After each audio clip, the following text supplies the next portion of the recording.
तो screen visible है ना?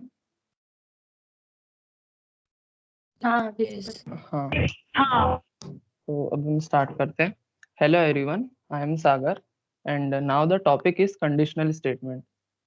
तो किसी को कुछ आइडिया है कि कंडीशनल स्टेटमेंट क्या है, लाइक इसका हम यूज क्यों करते हैं? कोई बता सकता है? जो भी रफ आइडिया होगा, जो भी तुम्हारे दिमाग में चल रहा होगा, आप बता सकते हो। हेलो। हाँ, चलो अब हम देखते हैं कंडीशनल स्टेटमेंट क्या है। Conditional statement in C are the statement that are used to check any particular condition, right? Like these condition statements helps us to make a decision in the program. It provides us a block of statement in which we can check either one or more than one statement. Like कि अगर वो condition true है तो जो statement रहेगी वो execute हो जाएगी, else वो skip हो जाएगी, right? In simple words हम इसको ऐसा बोल सकते हैं कि ये एक ब्लॉक ऑफ कोड है, ब्लॉक ऑफ स्टेटमेंट है, जिसमें हम पर्टिकुलर कंडीशन चेक करते हैं कि अगर वो सही है according to the requirement of user. अगर वो सही रहेगी तो जो ब्लॉक ऑफ स्टेटमेंट है वो एग्जीक्यूट हो जाएगा, वरना नहीं होगा, राइट? सबको यहाँ तक समझा? हेलो। तो आप लोग ने कुछ एक दो कंडीशनल स्टेटमेंट तो सुना ही होगा, तो आप मेरे को बता सकते हैं? हाँ, right. while do while if else switch while do while loop loop में आ जाते हैं। तो अब हम हाँ, वही if conditional statement else if देखेंगे। हाँ, करेक्ट। nested if हाँ, so following are the conditional statement: if statement, if else, nested if else if ladder, and switch statement. So let's see all of this statement one by one. तो हमारा पहला जो है वो है if statement. If is the most simple decision making statement. It is used to decide whether a certain block of statement will be executed or not. That is, the code inside the if block will execute only if the condition is true. And it is also called as a one way selection. Like if का use हम तब करते हैं जब हमको कोई statement condition के basis पे रन कराना पड़ता है। लाइक अगर वो कंडीशन ट्रू होगी तो जो स्टेटमेंट है वो एग्जीक्यूट होगी, वरना वो नहीं होगी, राइट? तो अब हम इसका सिंटैक्स देखते हैं। सो ये जो इफ जो है ये कीवर्ड है। तो आपको पता है कीवर्ड क्या होता है? ये बूट कैम्प में कवर हुआ था, तो कोई बता सकते हैं कि कीवर्ड क्या है? reserved reserved word which has a reserved specific meaning to perform the correct function. Correct, ये रिजर्व वर्ड है जिसका स्पेशल मीनिंग होता है in the C compiler, right? So if, then condition that will be in parenthesis, then the body of the if will be covered between the curly braces, right? And inside the body there will be a code or the statement that is to be executed, right? कि अगर जब ये condition true होगी then only ये if block में enter करेगा और जो भी जो स्टेटमेंट होगी या कोड रहेगा वो एग्जीक्यूट होगा, राइट? तो सबको यहाँ तक समझा या कुछ डाउट है? हेलो, समझ में आया? नो समझा ना? समझ में आया। आ रहा है समझ में। लाइक इफ स्टेटमेंट तो समझाना, लाइक कैसे होता है करके, एग्जीक्यूट कैसे होता है हाँ ना? समझ आया। हाँ। तो अब हम दूसरा देखते हैं, if else statement. If else statement is an extended version of if. It allows the two-way selection. If the condition is true, then the program control goes inside the if block and it will execute the statement of the if block. Else, अगर जो condition, if the condition is false, then the program control will go inside the else block and it will execute the corresponding statement. In simple word हम इसको ऐसा बोल सकते हैं कि ये इफ का ही एक एक्सटेंडेड वर्जन है, जिसमें हम अगर कंडीशन ट्रू होगी तो जो इफ तो अगर कंडीशन ट्रू है तो हम इफ ब्लॉक एग्जीक्यूट कर देंगे, अगर कंडीशन फॉल्स है तो हम एल्स ब्लॉक एग्जीक्यूट कर देंगे। तो अब हम इसका सिंटैक्स देखते हैं। तो ये कंडीशन ये एग्जीक्यूट कैसे होगा? फर्स्ट ऑफ ऑल ये कंडीशन 1 चेक करेगा। अगर ये कंडीशन 1 ट्रू है तो इफ ब्लॉक में एंटर करेगा और जो ब्लॉक 1 है उसकी जो भी स्टेटमेंट रहेगी वो एग्जीक्यूट हो जाएगी। अगर ये कंडीशन ही फॉल्स हो गई तो ये एल्स ब्लॉक पे एंटर आएगा, यानी एल्स ब्लॉक पे आएगा और एल्स ब्लॉक की जो भी स्टेटमेंट रहेंगे, लाइक ब्लॉक 2 की जो स्टेटमेंट रहेगी वो एग्जीक्यूट हो जाएगी, राइट। तो इफ एल्स में किसी को कुछ डाउट है? यहाँ तक सबको समझा? Yes, yes, got it. समझा ना? तो अब थोड़ा हम इसको फिर से थोड़ा फिर से समझाओ। हाँ, देखो, अगर जो इफ फर्स्ट ऑफ ऑल एक कंडीशन चेक करेगा, लाइक इधर जो भी कंडीशन होगी, अगर ये कंडीशन ट्रू है तो इफ ब्लॉक के अंदर एंटर करेगा, और जो इफ ब्लॉक के अंदर जो भी स्टेटमेंट होगी तो वो एग्जीक्यूट हो जाएगी, राइट। अगर ये कंडीशन ही फॉल्स हो गई तो ये डायरेक्ट एल्स ब्लॉक पे आएगा, और एल्स ब्लॉक में जो भी स्टेटमेंट रहेगी वो एग्जीक्यूट हो जाएगी, राइट। तो यही है सिंटैक्स और इसका एग्जीक्यूशन कैसे होता है। तो इसको थोड़ा अच्छे से समझने के लिए हम एक एग्जांपल लेते हैं। सपोज एक मशीन है, हाँ सपोज एक मशीन है और उस पर इंस्ट्रक्शन दी गई है कि press 1 for candy and press 2 for cupcakes, right. तो लेट्स सी कि हम इसको इफ एल्स की मदद से कैसे हम इसको कोड कर सकते हैं, राइट। तो फर्स्ट ऑफ ऑल हम एक वेरिएबल क्रिएट करेंगे चॉइस नाम का, लाइक जो भी वो प्रेस करेगा। तो इधर मैंने चॉइस नाम का वेरिएबल क्रिएट किया है। कोई बता सकता है कि इनपुट लेने के लिए क्या स्टेटमेंट लिखनी चाहिए? Scanf. स्कैनर हाँ, तो सबसे पहले हम बोलेंगे एंटर योर चॉइस।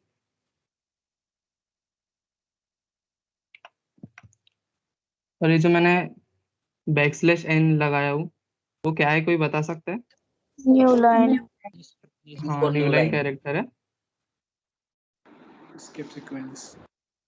हाँ, विकल अमन भैया ने बताया था। तो अब हम कंडीशन लिखेंगे, राइट। हम ये चेक करेंगे कि क्या यूजर ने 1 दबाया है। अगर हाँ तो हम प्रिंट करा देंगे एंजॉय योर कैंडीज, राइट। अगर वो 1 प्रेस करेगा तो हम प्रिंट करा देंगे एंजॉय योर कैंडीज।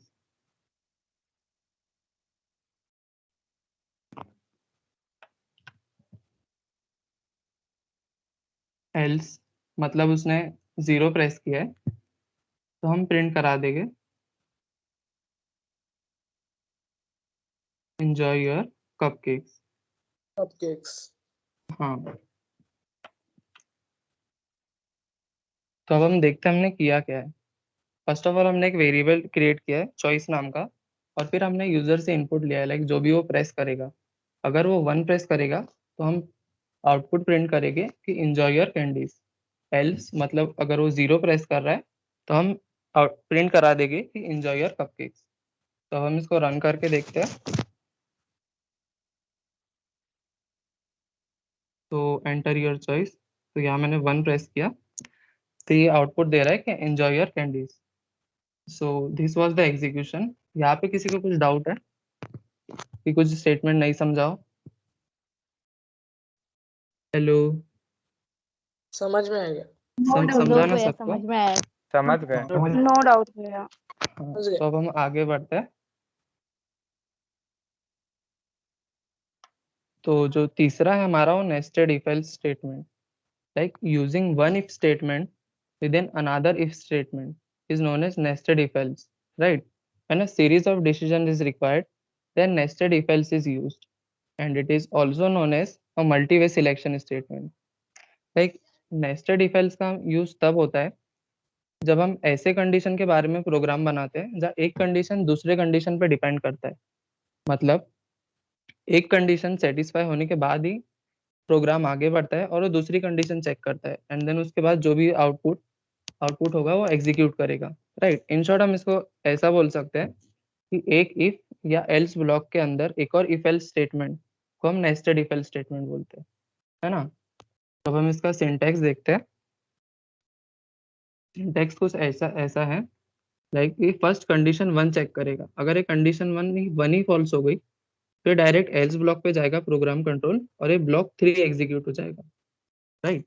अगर ये कंडीशन 1 ट्रू है तो ये इस इफ ब्लॉक के अंदर आएगा और ये कंडीशन 2 चेक करेगा। अगर ये कंडीशन ट्रू है तो ये ब्लॉक 1 एग्जीक्यूट हो जाएगा। अगर ये कंडीशन 2 फॉल्स हो गई तो ये एल्स ब्लॉक मतलब जो ब्लॉक 2 है वो एग्जीक्यूट कर जाएगा, है ना।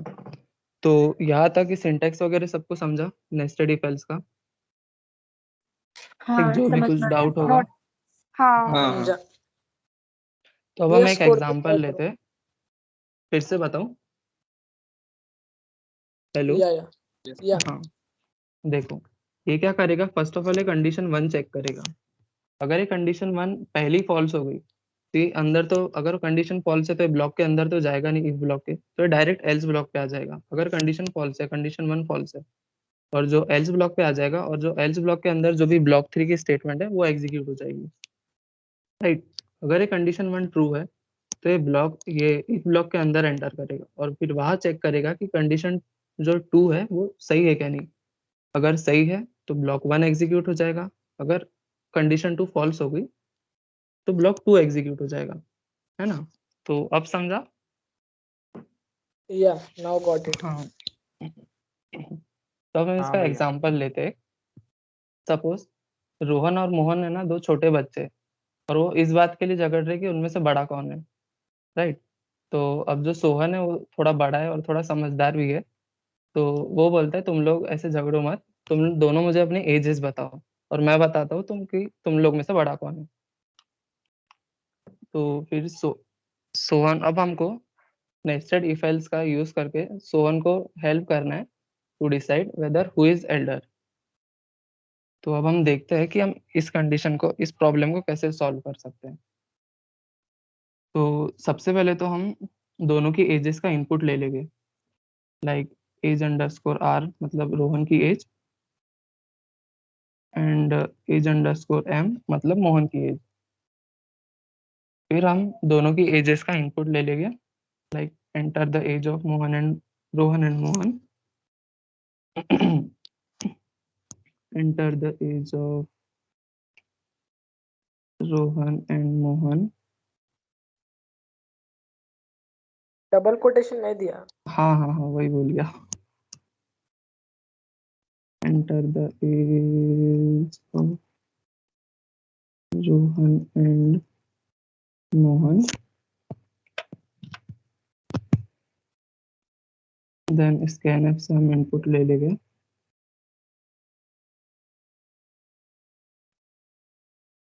दोनों की एजेस का, age of Rohan and age of Mohan. Then हम कंडीशन लिखेंगे कि अगर दोनों की जो एज है वो डिफरेंट है, मतलब age of Mohan is not equals to age of Rohan. ठीक, अगर दोनों की एज अनइक्वल है तो दो केसेस अराइज हो सकते हैं। कौन से दो केसेस बता सकते हो अगर दोनों की एज अनइक्वल है तो? एक तो मोहन बड़ा होगा या एक रोहन। तो मोहन का एज बड़ा होगा या फिर रोहन का एज। हाँ करेक्ट। या तो देखो, या तो मोहन बड़ा है या तो रोहन बड़ा है, अगर दोनों की एज डिफरेंट है। तो अगर रोहन बड़ा है मतलब हम चेक करेंगे कि age of Rohan is greater than age of Mohan. अगर हाँ तो हम प्रिंट करा देंगे कि रोहन इज एल्डर,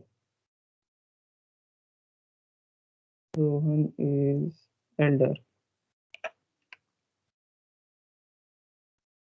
अगर ये कंडीशन फॉल्स है, मतलब ऐसा नहीं है कि रोहन की एज बड़ी है, तो क्या हो सकता है, अगर रोहन की एज बड़ी नहीं है तो मतलब मोहन की एज बड़ी है। एल्स पे मोहन इज एल्डर। हाँ, हम प्रिंट करा देंगे मोहन इज एल्डर।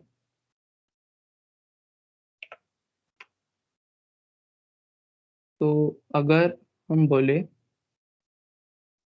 कि ये जो कंडीशन है, ये वाली जो कंडीशन है, अगर ये फॉल्स हो गई मतलब दोनों की एज सेम है ना।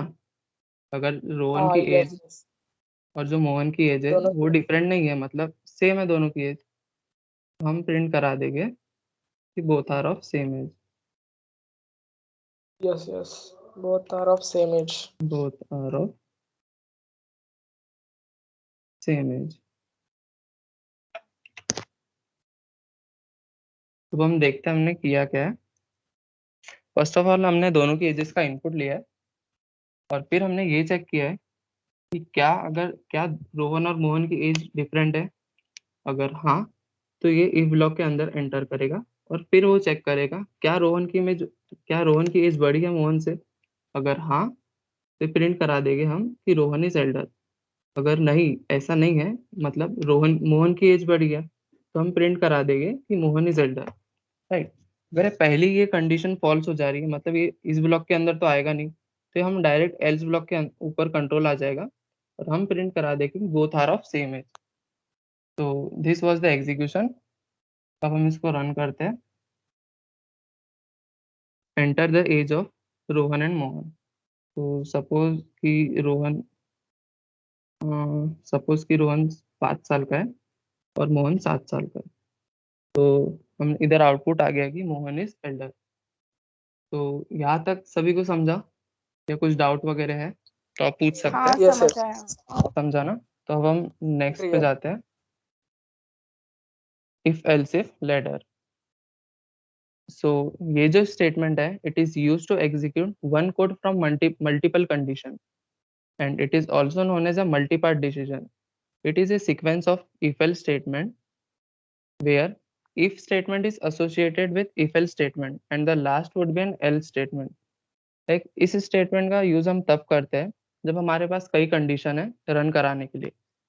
सपोज कि मानो तुम्हारे पास 4 कंडीशन है और तुम्हें चारों कंडीशन पे अलग अलग ब्लॉक रन कराना है, तो ऐसे केस में हम इफ एल्स इफ लेडर का इस्तेमाल करते हैं। राइट। तो अब हम इसका सिंटैक्स देखते हैं। तो इसका सिंटैक्स कुछ ऐसा है, लाइक फर्स्ट ये कंडीशन 1 चेक करेगा। अगर ये कंडीशन 1 ट्रू है तो ब्लॉक 1 एग्जीक्यूट हो जाएगा। अगर ये कंडीशन 1 फॉल्स हो गई तो ये सेकंड इस पे आएगा और कंडीशन 2 चेक करेगा क्या ये कंडीशन 2 सही है। अगर हाँ तो ब्लॉक 2 एग्जीक्यूट हो जाएगा। अगर नहीं तो ये थर्ड इस पे आएगा और कंडीशन 3 चेक करेगा क्या कंडीशन 3 सही है। अगर हाँ तो ब्लॉक 3 एग्जीक्यूट हो जाएगा। राइट। अगर समझ लो कि कंडीशन 3 भी गलत है, मतलब ये ऊपर की पूरी कंडीशन गलत है, तो जो एल्स ब्लॉक रहेगा प्रोग्राम कंट्रोल उस पे आएगा और जो डिफॉल्ट ब्लॉक है वो एग्जीक्यूट हो जाएगा। राइट। तो दिस वाज द सिंटैक्स। इसमें इसमें किसी को कुछ नहीं समझा हो ऐसा कुछ है, आप पूछ सकते हैं अभी भी। समझ आया। समझ रहा है ना? हाँ। वो लास्ट हाँ वाला समझ रहा एल्स है। नहीं लिखा तो कुछ नहीं होता ना? कौन सा लास्ट वाला क्या? लास्ट वाला दिखाई नहीं दे रहा हमको. Else default. अच्छा हाँ। जो देखो, अगर समझ लो ऊपर की पूरी कंडीशन ही फॉल्स हो गई, तो जो एल्स ब्लॉक जो रहेगा ना, जो जिसको हमने नाम दे के डिफॉल्ट ब्लॉक, वो एग्जीक्यूट हो जाएगा, है ना? अगर समझ लो कंडीशन 1 ट्रू हो गई तो ब्लॉक 1 एग्जीक्यूट होगा और जो बाकी की जो है ना इफ एल्स तो ये स्टेटमेंट रन नहीं होगी। अगर पहली कंडीशन सही होगी तो ब्लॉक 1 हो जाएगा एग्जीक्यूट और बाकी की नहीं होगी, है ना? वो लास्ट एल्स लिखना मतलब हाँ जरूरी नहीं है ना? मतलब अगर अपने को सारे इनपुट प्रेडिक्टेबल है तो। हाँ देखो, इसको हम क्यों लिखेंगे? अगर समझ लो ये जो ऊपर की पूरी कंडीशन ही फॉल्स हो रही है तो कुछ ना कुछ तो एग्जीक्यूट होना चाहिए ना। अगर समझ लो ये वाली कंडीशन भी, अगर ये कंडीशन 1 फॉल्स है तो कंडीशन 2 चेक करेगा। अगर कंडीशन 2 भी फॉल्स है तो कंडीशन 3 चेक करेगा। अगर कंडीशन 3 भी फॉल्स है तो कुछ एग्जीक्यूट ही नहीं होगा ना। तो इसलिए हमें एल्स ब्लॉक हमें लिखना जरूरी है ताकि जो डिफॉल्ट ब्लॉक है वो एग्जीक्यूट हो जाएगा। समझा? हाँ इसका नाम एक एग्जांपल लेते तो उससे और क्लियर हो जाएगा आपको।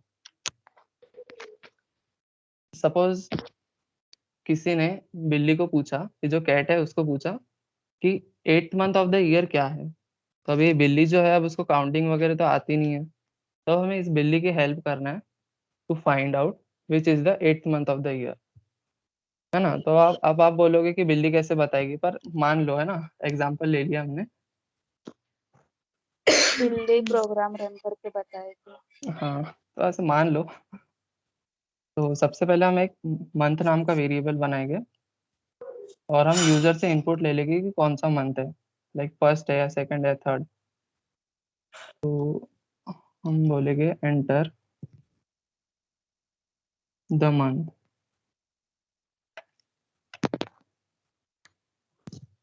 देन स्कैनफ से हम इनपुट ले लेंगे।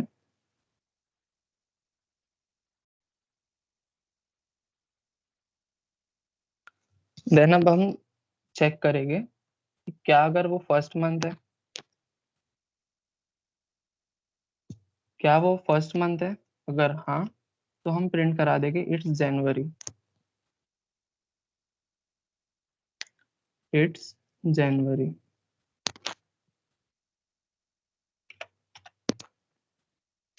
अगर वो फर्स्ट मंथ नहीं है तो हम एक और कंडीशन से चेक करेंगे कि क्या वो सेकंड मंथ है।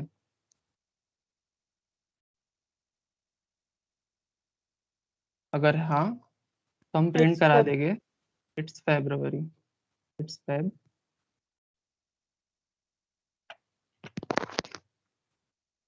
तो अब हम ऐसे ही सब इसको चेक करेंगे।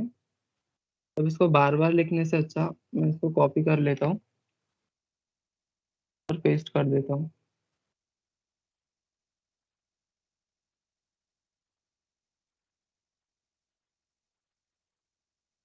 और फिर हम चेक करेंगे क्या ये थर्ड मंथ है, अगर हाँ तो हम प्रिंट मार्च। करा देंगे इट्स मार्च। तो अगर क्या वो फोर्थ मंथ है, अगर हाँ तो हम प्रिंट करा देंगे, अप्रैल। बोलो क्या प्रिंट कराएंगे, हाँ अप्रैल। अप्रैल या क्या वो फिफ्थ मंथ है, अगर हाँ तो हम प्रिंट करा देंगे मई। मई। अगर नहीं, अगर फिफ्थ मंथ भी नहीं है तो हम फिर चेक करेंगे कि क्या वो सिक्स्थ मंथ है, अगर हाँ तो हम प्रिंट करा देंगे इट्स जून। जून।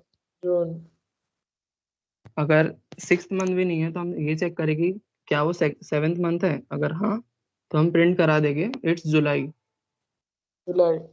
हाँ, फिर हम चेक करेंगे कि अगर जुलाई भी नहीं है समझो तो हम चेक करेंगे क्या वो एट्थ मंथ है, अगर नहीं, अगर हाँ AUG AUG। August.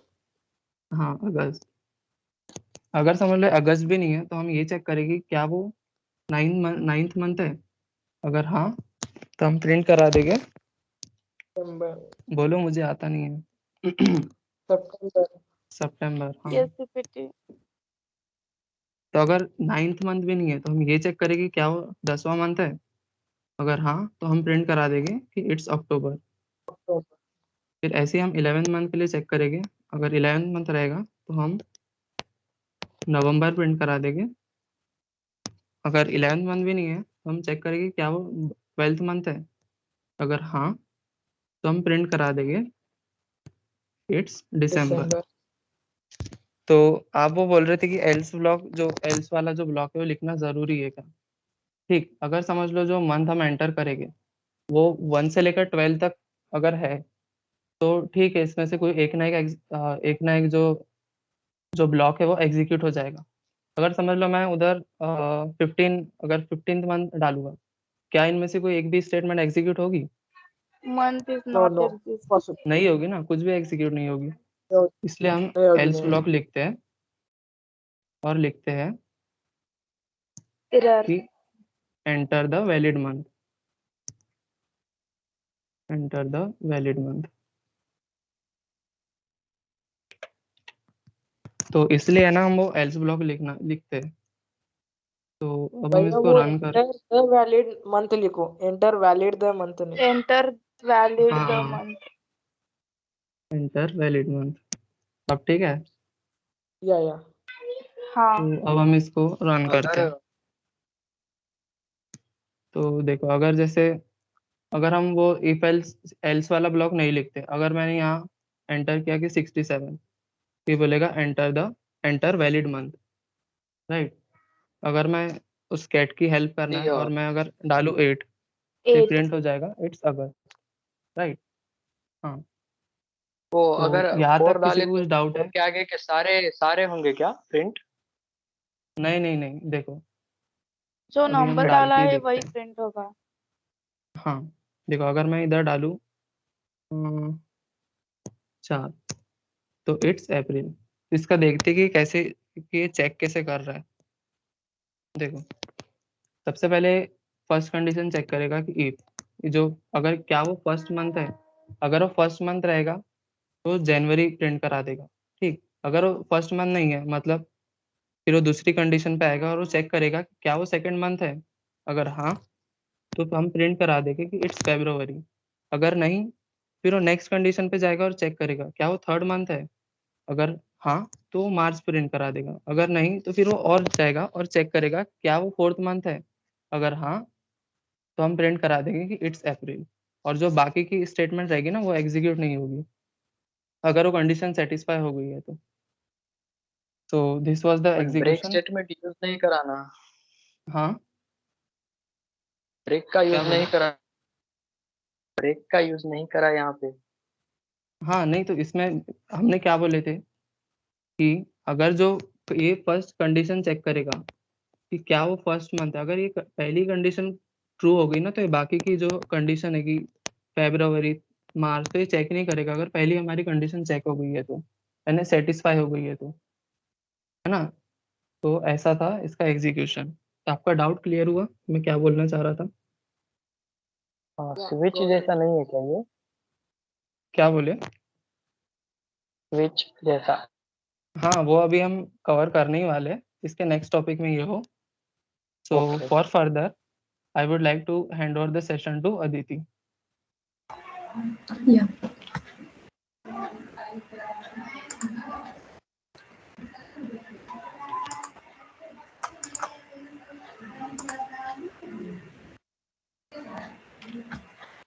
Is my screen visible?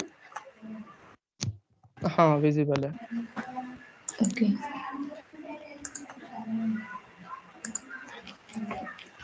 So hi guys, I am Aditi. तो हमारा नेक्स्ट कंडीशनल स्टेटमेंट है स्विच स्टेटमेंट। हाय, तो किसी को कोई आइडिया है इसके बारे में? ये तो आइडिया नहीं है। ओके, तो देखते हैं हम। So it is a substitute for the long if else if ladder. तो हमने पिछले एग्जांपल में देखा कि 12 मंथ्स प्रिंट करने के लिए हमें बार बार कंडीशन लिखनी पड़ती थी कि मंथ इज इक्वल टू 1 या मंथ इज इक्वल टू 2, ऐसे चेक करने के लिए बार बार कंडीशन लिखनी पड़ती थी। तो हम उसे रिड्यूस कैसे करेंगे? तो यहाँ स्विच स्टेटमेंट का यूज करेंगे हम। तो it allows a variable to be tested for equality against a list of values. मतलब हम एक वेरिएबल लेंगे और उससे लिस्ट ऑफ वैल्यूज के लिए चेक करेंगे, मतलब हर एक वैल्यू के लिए चेक करेंगे कि वो इक्वल है या नहीं। तो हम डायरेक्टली सिंटैक्स देखते हैं। तो पहले तो हम स्विच ये कीवर्ड लिखते हैं, स्विच एक कीवर्ड है, और फिर ब्रैकेट में एक वेरिएबल देते हैं एज अ इनपुट, और फिर करली ब्रेसेस में हम केसेस लिखते हैं। तो केस कैसे लिखते हैं? पहले केस लिखेंगे, फिर हमें जो लेबल लिखने हैं, मतलब हमें जो जिस वेरिएबल से हमें कंपेयर करानी है वैल्यूज, वो एज ए लेबल लिखते हैं, और फिर कॉलन के आगे जो कोड हमें एग्जीक्यूट करवाना है वो लिखेंगे। तो सिंटैक्स समझ में आ गया? तो नहीं समझा मुझे। और एक ओके, बार समझाओ। I will repeat. तो एक बार पहले फिर हम से। ओके, पहले हम स्विच कीवर्ड लिखेंगे और ब्रैकेट में एक वेरिएबल हमने प्री डिफाइन कर लिया होगा, मतलब इसके पहले हम एक वेरिएबल डिफाइन करेंगे और वो एज एन इनपुट देंगे ब्रैकेट में, और फिर कर्ली ब्रेसेस में केसेस लिखेंगे। तो हर एक केस कैसी लिखी जाएगी? एक पहले हम केस लिखेंगे और फिर ये लेबल्स क्या है, हमें इस वेरिएबल से जो वैल्यूज मैच करानी है, मतलब हम ऑप्शंस कह सकते हैं इसे, वो हम एज ए लेबल लिखेंगे। और फिर अगर मतलब हर एक लेबल के लिए कोड लिखेंगे, मतलब अगर वेरिएबल यहाँ मैच हो गया लेबल 1 से, तो क्या कोड एग्जीक्यूट होना चाहिए वो यहाँ लिखेंगे कॉलन के आगे। अब आ गया समझ में? हेलो, या गॉट इट समझा। हाँ, ओके, got तो it. वर्किंग देखते हाँ हैं हाँ हम। समझा। हाँ, it compares a variable with each label of case. मतलब हमने जो इनपुट वेरिएबल दिया था, तो वो हर एक केस के साथ चेक करेगा। मतलब फर्स्ट स्टेप क्या होगी, is variable is equal to label 1। अगर लेबल 1 के लिए हमें सेटिस्फाई, मतलब केस सेटिस्फाई हो गई, तो ये कोड एग्जीक्यूट होगा। फिर स्टेप 2 क्या होगी, अगर नहीं हुआ तो स्टेप 2 होगी लेबल 2 के लिए चेक करेगा वो। Okay Okay, got it. तो यह है if the case gets satisfied, the code corresponding to that case gets executed. तो नेक्स्ट देखते हैं. The code corresponding to subsequent cases also gets executed, including the default case. मतलब हमने first case check की, वो हमारी सेटिस्फाई नहीं हुई, सेकंड केस भी सेटिस्फाई नहीं हुई, और थर्ड केस के लिए हमें मैच मिल गया वेरिएबल के लिए. तो ये क्या करेगा, थर्ड केस के करस्पॉन्डिंग जो कोड है वो एग्जीक्यूट होगा ही, और थर्ड केस के नीचे वाले सारे जो केसेस है उसके करस्पॉन्डिंग जो कोड है वो भी एग्जीक्यूट करेगा. Okay Okay. हाँ.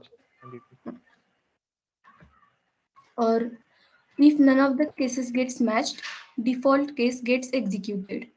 मतलब कोई भी केस के लिए हमें वेरिएबल के लिए मैच नहीं मिला, तो जो हम डिफॉल्ट केस लिखेंगे उसके करस्पॉन्डिंग जो कोड है वो एग्जीक्यूट होगा. तो डिफॉल्ट केस क्या है, it is an optional case. मतलब अगर हम डिफॉल्ट केस नहीं भी लिखे तो भी हमें कोई एरर नहीं मिलेगी. It can be written anywhere inside the switch statement. मतलब ऐसा ही नहीं कि हमें लास्ट में ही लिखनी चाहिए, हम कहीं भी लिख सकते हैं डिफॉल्ट केस. मतलब केस 1 हमने डिफॉल्ट केस लिखी तो भी चलेगा. It always gets checked after checking all the cases. मतलब डिफॉल्ट केस हमेशा लास्ट में ही चेक होगी. हम लिख तो कहीं भी सकते हैं पर वो हमेशा लास्ट में ही चेक होगी. तो इफ एल्स इफ लैडर में हमने ये एग्जांपल देखा था. तो इस बिल्ली को हमें मंथ्स के लिए कोड देना था, तो हमने इफ एल्स इफ लैडर का यूज करके देखा. तो अब हम स्विच केस का यूज करके कैसे कोड कर सकते हैं देखते हैं. तो हम एक नंबर इनपुट लेंगे और उसके करस्पॉन्डिंग जो मंथ है वो हमें प्रिंट कराना है. तो मंथ्स तो 12 ही होते हैं, तो केसेस कितने हो सकते हैं बताइए आप. केसेस कितने लिख सकते हैं? 12 12 cases 12. plus 1 12 default. और Yes, अगर डिफॉल्ट ऐड करें तो Plus 1 13. default 13. 13. ओके 13 हो जाएगा. 13 पहले एक वेरिएबल कर देते हैं और इनपुट के लिए क्या लिखते हैं हम.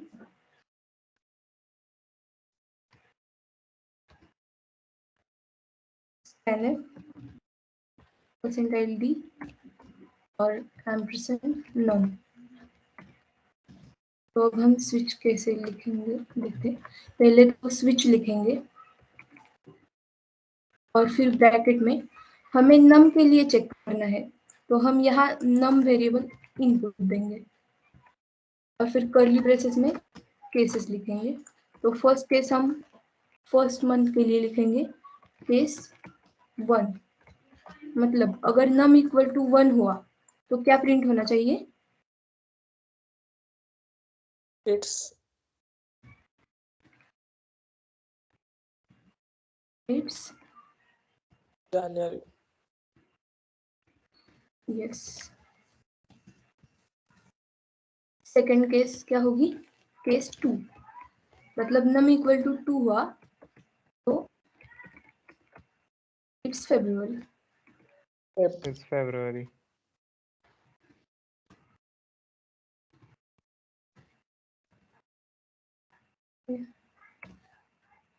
तो हम कॉपी पेस्ट कर लेते हैं आगे के केसेस के लिए.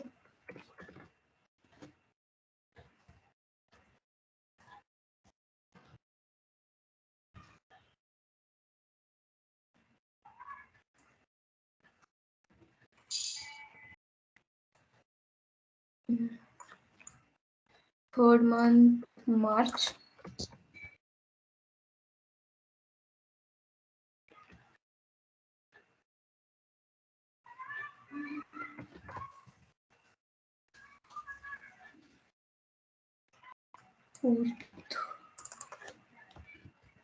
April. 5th May.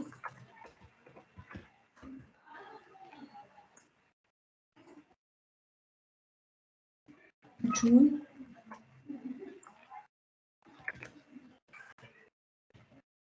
July.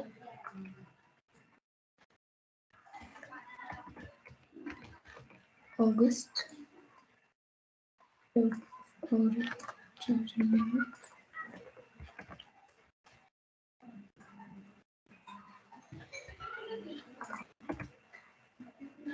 सितंबर,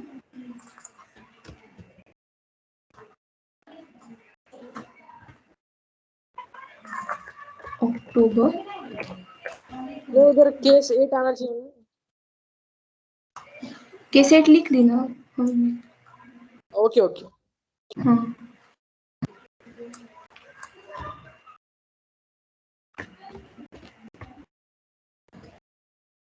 नवंबर और लास्ट दिसंबर।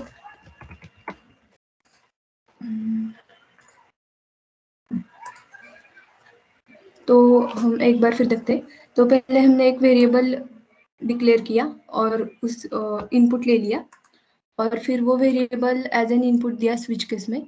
तो अब क्या होगा, ये चेक करेगा कि num इज इक्वल्स टू 1 है, अगर है तो प्रिंट करा दो इट्स जनवरी।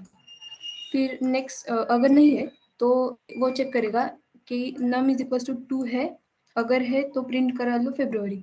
ऐसे ही वो 12 तक चेक करेगा और अगर मैच नहीं मिला तो हम एक डिफॉल्ट केस ऐड कर देते हैं इसमें।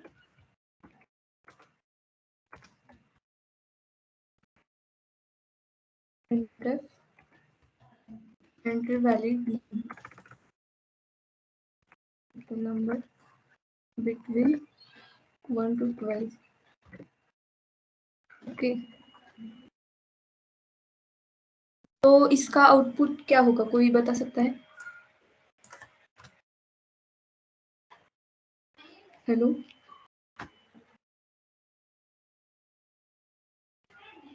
हेलो हेलो, पहले तो वो हमको नंबर पूछेगा ना। नंबर पुट करो हाँ, भाई। अगर हमने 8 इनपुट दे दिया समझो, तो क्या आउटपुट देगा ये कोड? अगस्त के नीचे के सब अगस्त कुछ आएंगे। अगस्त, मतलब सितंबर, अक्टूबर, अगस्त प्रिंट नवंबर, होगा दिसंबर। या नहीं? ओके ओके, और ये अगस्त प्रिंट प्रिंट होगा या होगा। नहीं? डिफॉल्ट केस होगी क्या प्रिंट? डिफॉल्ट डिफॉल्ट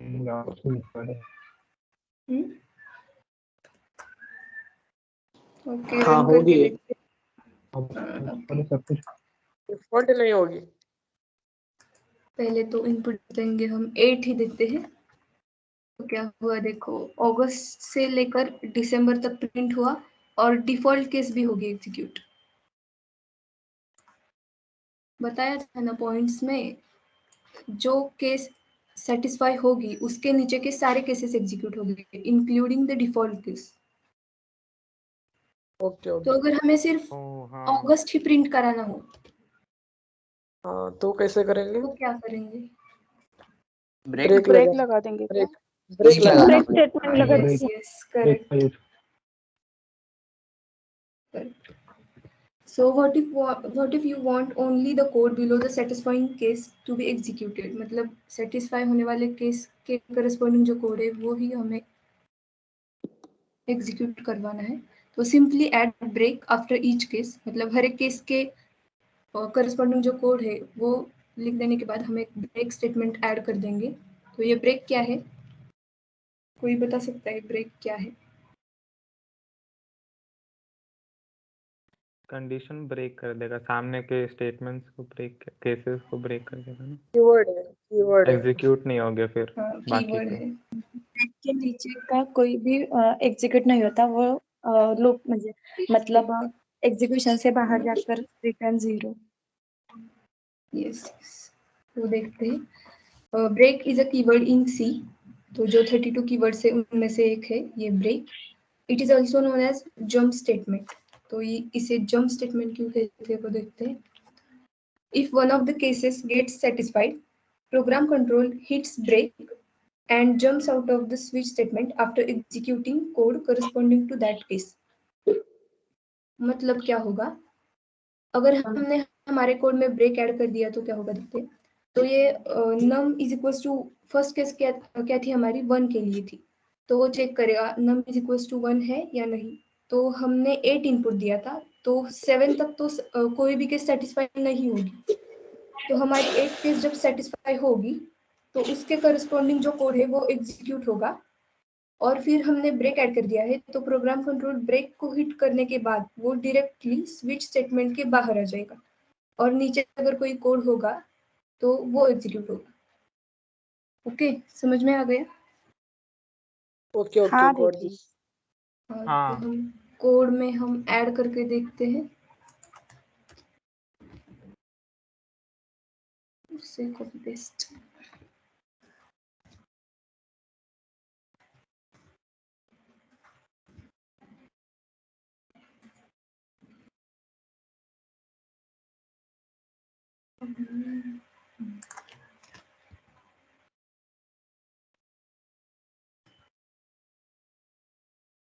अब क्या प्रिंट होगा बताओ तब तक, सारे केसेस में ब्रेक ऐड करने के बाद? सिर्फ अगस्त प्रिंट होगा। Yes, it's August.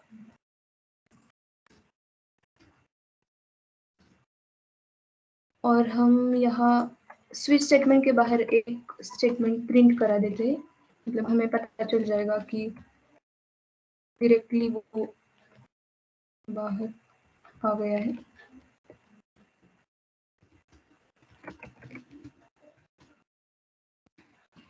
We are out of switch, तो रन कर देते हैं।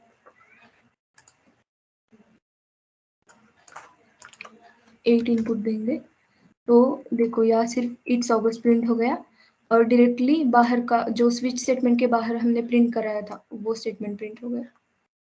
ओके, हाँ।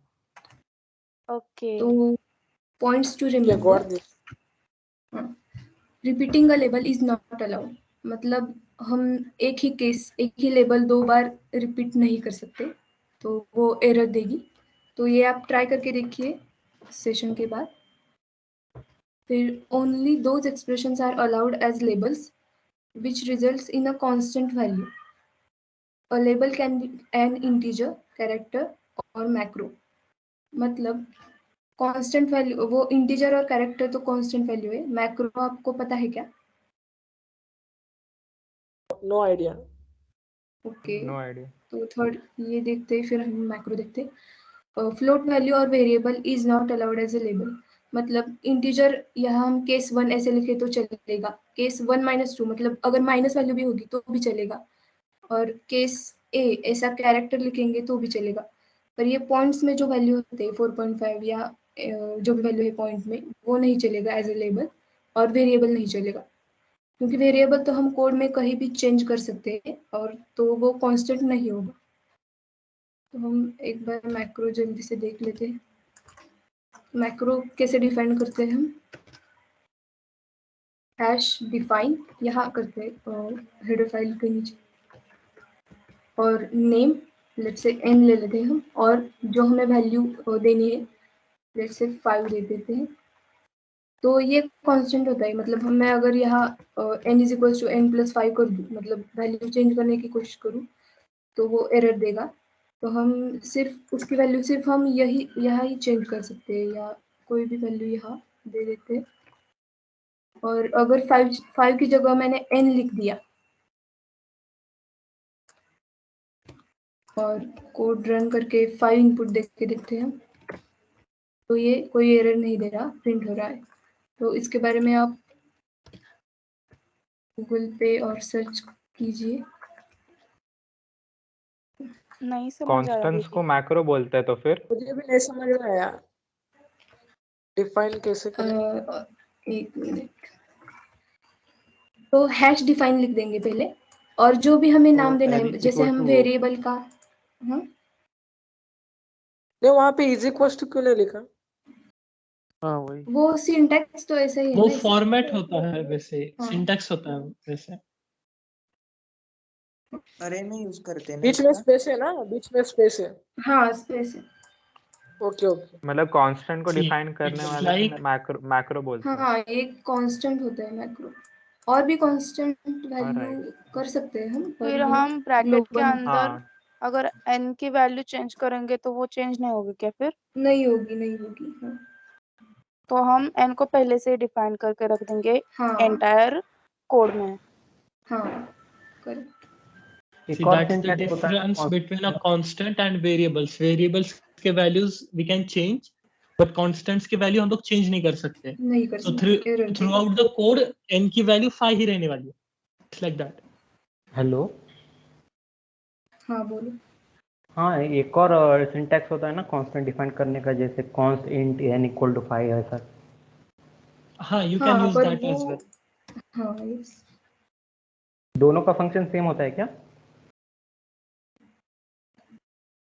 नहीं ये तो ग्लोबल है आई गेस, वो कांस्टेंट नहीं, सिर्फ फंक्शन में ही चलेगा। कांस्टेंट हम हेडर फाइल के नीचे ही डिक्लेयर करते हैं ना कांस्टेंट को भी।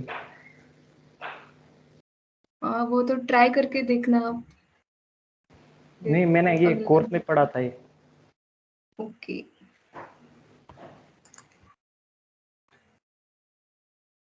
तो फर्स्ट स्टेप में हमें टास्क दिया गया था कैलकुलेटर के लिए, तो मैं डायरेक्टली कोड दिखा देती हूँ। टाइम हो गया है। तो हम क्या करेंगे, हेडर फाइल पहले इंक्लूड करेंगे, फिर मेन फंक्शन में एक कैरेक्टर डिक्लेयर कर देंगे। वो किस लिए करेंगे, जो ऑपरेशन है उसके लिए हम सिंबल्स यूज करते हैं, तो उसको हम एज एन इनपुट लेंगे, स्विच केस का जो इनपुट होता है वो। तो इसलिए मैंने कैरेक्टर डिक्लेयर किया, और फिर दो जो वैल्यूज लेने वाले हैं उसके लिए मैं फ्लोट पहले लूंगी, क्योंकि कैलकुलेटर में हमें पॉइंट्स में भी आंसर मतलब देता है कैलकुलेटर पॉइंट्स में भी आंसर। तो फिर मैंने दो वैल्यूज इनपुट ले लिए, और स्विच में मैंने वो कैरेक्टर इनपुट दे दिया, और फिर अब हम कैरेक्टर को अगर प्लस इनपुट देंगे तो केस फर्स्ट एग्जीक्यूट होगी, मतलब ये चेक करेगा OP is equal two plus है, अगर है तो A+ भी प्रिंट होगा यहाँ। अब आपको प्रिंटफ सिखाया गया था तो मैं ज़्यादा एक्सप्लेन नहीं करूँगी। फिर ये अगर नहीं हुआ तो माइनस के लिए चेक करेगा, अगर ये कंडीशन सेटिस्फाई हो गई तो A- भी प्रिंट होगा। फिर अगर मल्टीप्लाई के लिए हम स्टार यूज करते हैं, स्टार के लिए अगर सेटिस्फाई हो गया तो A मल्टीप्लाइड बाय B होगा प्रिंट, और अगर डिवाइड के लिए होगा तो A divide by B print होगा। और अगर कोई भी हमने दूसरा साइन अगर इनपुट दे दिया तो डिफॉल्ट स्टेटमेंट एग्जीक्यूट होगा। तो हम देख लेते हैं एक बार। तो लेट्स से हम मल्टीप्लाई करना है हमें, और 2 नंबर बता दो कोई भी जल्दी से। 13, 5 ओके 13, 5 तो 65 प्रिंट हो गया यहाँ। ओके, तो आई हैंड ओवर सेशन टू सिद्धि। या थैंक यू अदिति। या आगे बढ़ने से पहले मुझे सब लोग बोलो कि सब लोग है ना जिंदा। या ग्रेट, जिंदा है। या ग्रेट। एक मिनट, मैं ना अपनी स्क्रीन शेयर करती हूँ। स्क्रीन शेयर है? हाँ। So yeah, so now we'll be looking at loops. Loops पता होगा ना, सुना होगा ना तुम लोग ने? हाँ वीडियोस। Yes great. कौन से लूप से बताओ पहले? for loop, while loop, while do, while loop. For loop, while loop, do while loop. for loop, do while loop. Great, मतलब पता है तुम लोग को। ओके, सो अभी मैं एक सिनेरियो देती हूँ, like suppose you don't know what are loops, okay, and मैं तुम लोग को बोलती हूँ कि you have to print hello world 5 बार, तो तुम लोग कैसे करोगे? प्रिंटफ प्रिंटफ प्रिंटफ प्रिंटफ 5 बार 5 प्रिंटफ। बार प्रिंटफ करेंगे। 5 बार कर लोगे, चलो ठीक है। अभी मैं 10 बार बोलती हूँ, 10 बार भी कर लोगे। बट अगर मैं बोलूँ 100, कॉपी पेस्ट। हाँ ठीक है, कॉपी पेस्ट भी कर लोगे, ठीक है। अभी मैं बोलती हूँ 1000 बार करो, 1000 टाइम्स कॉपी पेस्ट करोगे, नहीं है ना? नहीं हो ऐसा तो नहीं हो पाएगा। ऑफ कोर्स नहीं, या। तो वी आर प्रोग्रामर्स, राइट? और प्रोग्रामर्स हम है तो अपन effective way देखेंगे rather than doing all this hard work and stuff. तो whenever you want something to whenever you want your program to print something continuously, मतलब उसके एक बार प्रिंट होने के बाद you wanted to print it again and again and again जब तक you want, मतलब एक कंडीशन तुम लोग स्पेसिफाई करोगे कि we want it to print these many times. तो ऐसा कोई सिचुएशन हो when you want to print something like that, तो that is where loops come into picture. ठीक है, तो मतलब अभी loops का आइडिया तो है when we are going to use loops and stuff.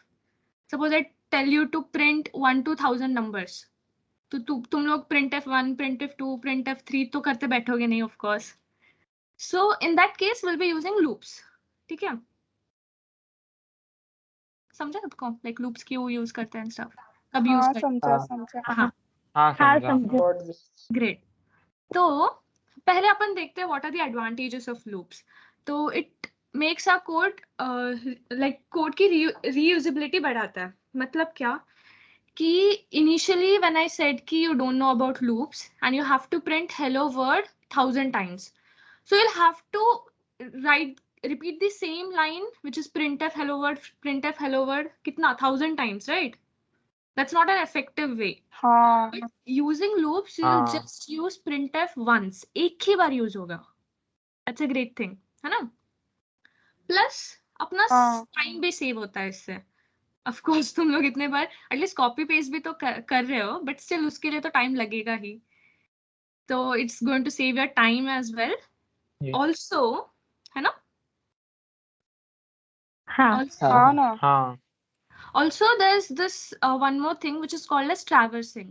ये arrays अभी तुम लोग बोले थे कि arrays इतना पता नहीं है. No problem, we are going to look at arrays थोड़ी देर बाद आगे. तो मतलब like अपने सेशन में हम देखेंगे बूट कैंप में. तो उस टाइम पे ना तुम लोग देखोगे कि arrays को अपन ट्रैवर्स करते हैं. What is array basically? वो एक collection of numbers होते हैं, मतलब numbers नहीं, कुछ भी बोल सकते हैं, numbers या characters or anything. एक कलेक्शन होता है. तो ट्रैवर्सिंग मतलब अपन एलिमेंट्स को देख रहे हैं स्टार्टिंग से ऐसे, है ना? तो उसको ट्रैवर्सिंग बोलते हैं. तो उस टाइम पे ये ट्रैवर्सिंग अपन बहुत बार करते हैं. एरेज हुआ या लिंक लिस्ट हुआ, अपन ट्रैवर्सिंग करते हैं. तो उस टाइम पे आपको समझेगा कि we are going to use loops for traversing. तो अभी बस इतना याद रखो कि while traversing we are using, वो देख लेंगे बाद में क्या है. ठीक है, तो अपन सिंटेक्स देखते हैं बेसिकली अपन कैसे करने वाले हैं. So initially our loop will start. Loop start हर एक वे में अलग अलग होता है. अभी आप लोग ने बोला कि we have for loop, we have while loop and we have do while loop, right? तो ईच लूप का स्टार्टिंग मतलब सिंटेक्स अलग होता है, but will have a starting point. Loop starts, then starting में अपन ना एक अपने वेरिएबल को कुछ वैल्यू क्या बोलते हैं, इनिशियलाइज कर देते हैं. मतलब अपना जो भी इंडेक्स है, जो भी वेरिएबल है, उसको इनिशियली एक वैल्यू देते हैं एंड लूप अपना स्टार्ट होता है. फिर अपन एक कंडीशन देते हैं, ठीक है? तो वो देखता है, मतलब जो वैल्यू हमने दिया है लूप में एंटर होने से पहले वो चेक करता है कि ये कंडीशन ट्रू है कि नहीं. अगर ये कंडीशन ट्रू है तो वो क्या करेगा, अपना कोड लूप के अंदर जाएगा एंड अपन लूप के अंदर जो भी कोड लिखे हैं, मतलब जो भी हमने स्टेटमेंट्स लिखा है, जो whatever we want to do, we want to printf hello world or we want to print anything else, तो वो चीज एग्जीक्यूट होगा. ओके, एंड उसके बाद अपन कुछ वो जो वेरिएबल है इनिशियली हमने जो इनिशियलाइज किया था, वो वेरिएबल को अपडेट करते जाते हैं कंटिन्यूअसली. ओके, तो एग्जीक्यूट होने के बाद वो वैल्यू अपडेट होगा एंड वापस अपना जो अपडेटेड वैल्यू है उसको चेक करेगा कि ये अपडेटेड वैल्यू अपने कंडीशन को सेटिस्फाई करता है कि नहीं. करता है तो it will follow the same way and this loop will keep on going until एक पॉइंट आ जाएगा whenever value is not satisfying this condition. At that point this condition will be false and then upon exit हो जाएंगे loop से. तो अपन एक condition देंगे और बोलेंगे कि जब तक ये कंडीशन ट्रू है तब तक ही ये लूप को चलाते रहो, नहीं तो फेंक दो बाहर. इट्स नॉट मतलब सेटिस्फाई नहीं हो रहा, just go out of the loop, ऐसा है. तो ये बेसिक आइडिया है अपने लूप का कैसे चलता है। तो अपन सबसे पहले फॉर लूप देखते हैं। ओके ठीक है, एवरीवन रेडी ना? देखते कैसे है फॉर लूप। तो हाँ great. So why to use for loop? First of all the for loop is used to iterate the statements or a part of the program several times. ये तो loop का ही definition हुआ, मतलब अपन कोई भी statement को बार बार iterate कर रहे हैं, मतलब अपने program का कोई भी code अपन उसको बार बार several times execute कर रहे हैं, उसके लिए अपन loop use करते हैं, and for loop भी उसी के लिए use करते हैं। Okay, it's just a type of loop. iterate मतलब हाँ, मतलब उसको तुम execute कर रहे हो। ओके हाँ, तुम्हारे कोड को रिपीटेड। हाँ यहाँ तो ये तो हो गया अपना लूप का ही बेसिक फंक्शन है।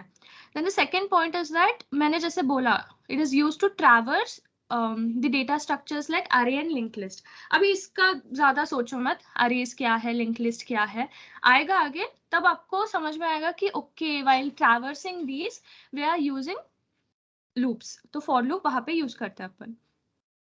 ठीक है, तो अपन इसका सिंटेक्स देखते हैं अपन कैसे यूज करते हैं। तो पहली बात फॉर लूप है तो जायज है we are going to use the word for. तो फॉर लिखेंगे and then will have this parenthesis, और पैरेंथेसिस के अंदर 3 एक्सप्रेशंस जाएंगे। Okay, this is the first expression, second and third, and they are separated by this colon. याद रखो, मतलब expressions को सेपरेट करना है हमें किससे? कोलन से। ओके, एंड देन उसके बाद कर्ली ब्रेसेस में अपन अपना कोड लिखेंगे जो भी हमें एग्जीक्यूट करना है, द नंबर ऑफ टाइम्स जितने भी हमें चाहिए। ओके, तो वो कोड इस कर्ली ब्रेसेस के अंदर आएगा।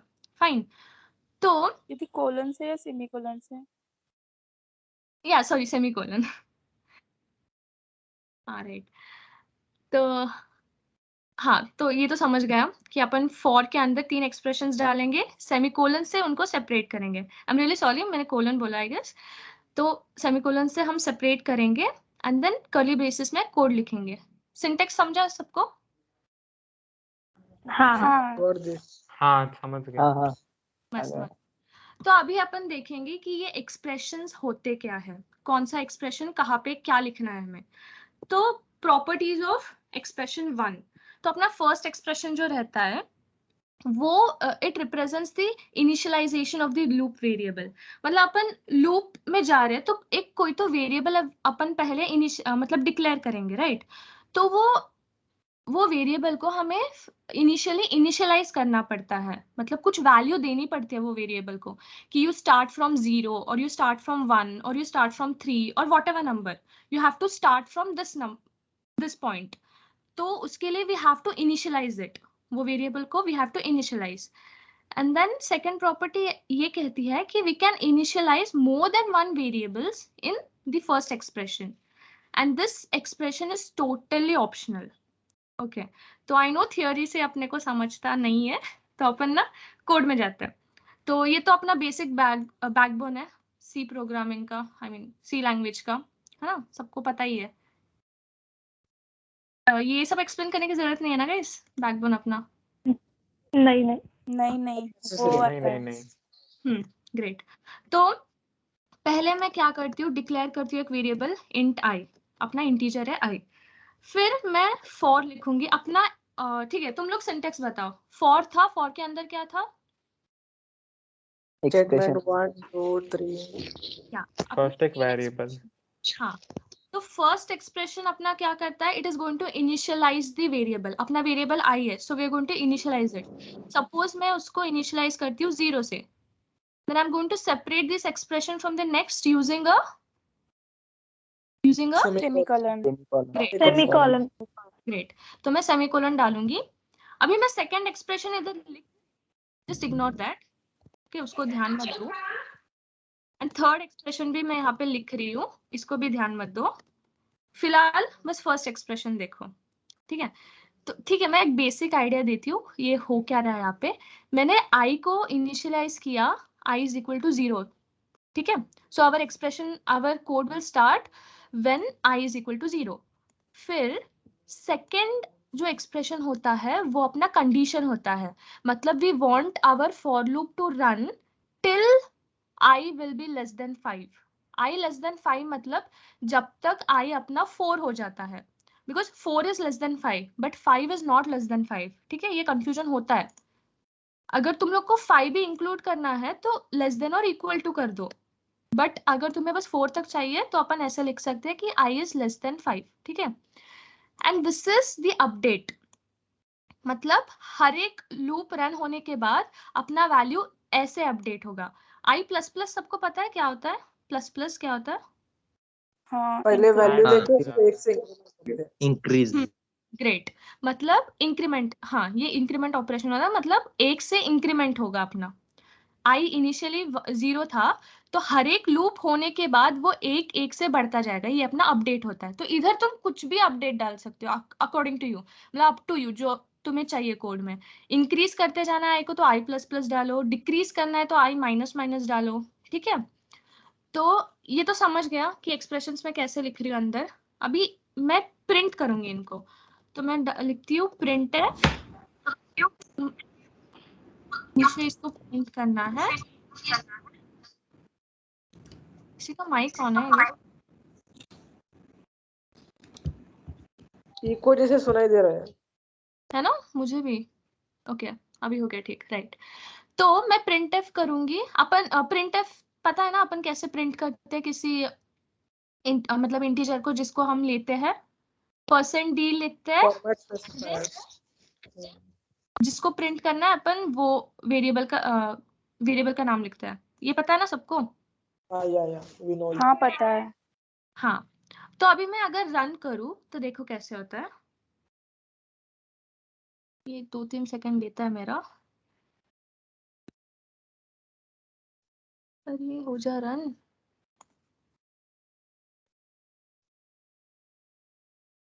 हाँ देखो देखो, ठीक है मैं काम करती हूँ यहाँ पे ना \n लगाती हूँ सो दैट तुम लोग को और ठीक से समझेगा. तो देखो मेरा जो लूप है स्टार्ट हुआ 0 से, तो मुझे बस अभी के लिए इतना बताना था तुम लोग को कि ये फर्स्ट एक्सप्रेशन क्या करता है. तो मैंने first I is equal to 0 से स्टार्ट किया, मतलब मेरा जो प्रिंटिंग, मतलब मैंने जो भी फंक्शन अंदर स्टेटमेंट लिखा है, कोड लिखा है, ये कोड क्या बोल रहा है? Just print the value of I, है ना. कोड अपने हिसाब से अपन चेंज कर सकते हैं, कुछ भी रख सकते हैं कोड, बट मैं ऐसे कोड प्रिंट कर रही हूँ. तो मेरा initial value of I is 0. तो मतलब मुझे बस इतना बताना था कि ये जो फर्स्ट एक्सप्रेशन है इसमें मैंने इनिशियलाइज किया, तो मतलब मेरा I 0 से स्टार्ट होगा. इसीलिए मेरा यहाँ पे प्रिंटिंग भी 0 से स्टार्ट हो गया. ठीक है, तो ये 1 2 3 4 ही क्यों प्रिंट किया, और 1 2 3 4 ही क्यों प्रिंट किया, 1 4 6 9 ऐसे क्यों नहीं प्रिंट किया, वो सब अपन देखेंगे. वो सब डिपेंड करता है अपना सेकंड और थर्ड एक्सप्रेशन पे. एटलीस्ट फर्स्ट एक्सप्रेशन तो सबको समझ में आ गया, मतलब यहाँ से अपना स्टार्ट हो रहा है. ठीक है, तो अपना सेकंड प्रॉपर्टी क्या है? या ग्रेट, सेकंड प्रॉपर्टी क्या है? We can initialize more than one variable in expression 1. तो मैंने इधर I को इनिशियलाइज किया, तो मुझे और एक वेरिएबल चाहिए J. ठीक है, तो मैं क्या करती हूँ, इधर J को भी इनिशियलाइज कर देती हूँ. तो उसके लिए मुझे कैसे लिखना होता है? कॉमा डालूंगी, J लिखूंगी और उसका कुछ तो इनिशियल वैल्यू डालूंगी. सपोज मुझे J को स्टार्ट करना है, चलो 0 से स्टार्ट कर देते हैं. एंड आफ्टर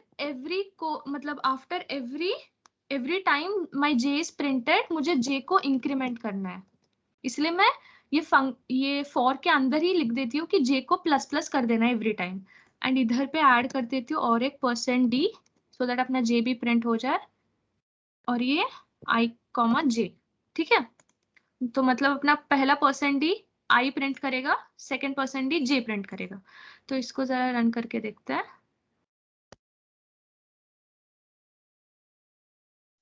तो देखो मेरा एक साथ ये फर्स्ट जो रो है, फर्स्ट जो कॉलम है, सॉरी फर्स्ट कॉलम मेरा सारा I प्रिंट कर रहा है, सेकेंड कॉलम मेरे J प्रिंट कर रहा है. तो एक साथ मैंने दो वेरिएबल्स इनिशियलाइज किए और दोनों को प्रिंट करवाते जा रही हूँ. तो बेसिकली इसका मतलब यही था कि तुम इनिशियलाइज एक से ज्यादा वेरिएबल्स को कर सकते हो पहले एक्सप्रेशन में. एक कर सकते हो, 2 3 4 कितने चाहो उतने कर सकते हो. ठीक है, तो सेकेंड भी अपने को समझ में आ गया, समझा ना? हाँ हाँ ग्रेट। फिर थर्ड क्या हाँ। है, this expression is totally optional. अगर तुम लोग बोलोगे अभी ऑप्शनल है, हमें इधर लिखना नहीं है इसको, तो फिर अपना स्टार्ट किधर से होगा, वो कैसे पता चलेगा? तो अपन ऐसे भी कर सकते हैं, like at the time of declaring this, at the time we are declaring these variables, we can initialize them there itself. मैंने इधर ही i को वैल्यू दे दिया 0, इधर ही i को वैल्यू सॉरी j को भी वैल्यू दे दिया 0। तो इस केस में भी अभी देखो, इधर मैंने फर्स्ट एक्सप्रेशन कुछ नहीं लिखा, खाली छोड़ दिया इधर, है ना, और ऊपर ही इसको इनिशियलाइज कर दिया। तो ऐसे भी मेरा कोड चलेगा। देखो चल गया, इधर है, हाँ ठीक है इधर है, सेम कोड आ रहा है, कुछ गड़बड़ नहीं है, मतलब ग्रेट, ये भी समझा। ऐसा करने में वो सेमीकोलन डालना पड़ेगा पहले? हाँ हाँ ऑफ कोर्स डालना पड़ेगा, नहीं तो पता कैसे चले, नहीं तो उसको लगेगा, कंफ्यूज हो जाएगा कि अच्छा ये अपना फर्स्ट कोड एक्सप्रेशन है, मतलब उसको समझेगा नहीं ना कि ये अपना जो आगे एक्सप्रेशन लिख रहा है वो फर्स्ट है कि सेकंड। अभी मैं इसको हटा दूं तो उसको तो लगेगा कि यही मेरा फर्स्ट एक्सप्रेशन है ना। हाँ ठीक है। हाँ हाँ तो वो फॉर्मेट के सेमीकोलन, बाहर चल जाएगा। तो सेमीकोलन इज कंपलसरी। ओके, अगर इनिशियलाइज नहीं किए तो भी करना है, डालना है सेमीकोलन। तो ये अपना फर्स्ट एक्सप्रेशन तो समझ में आ गया, ग्रेट।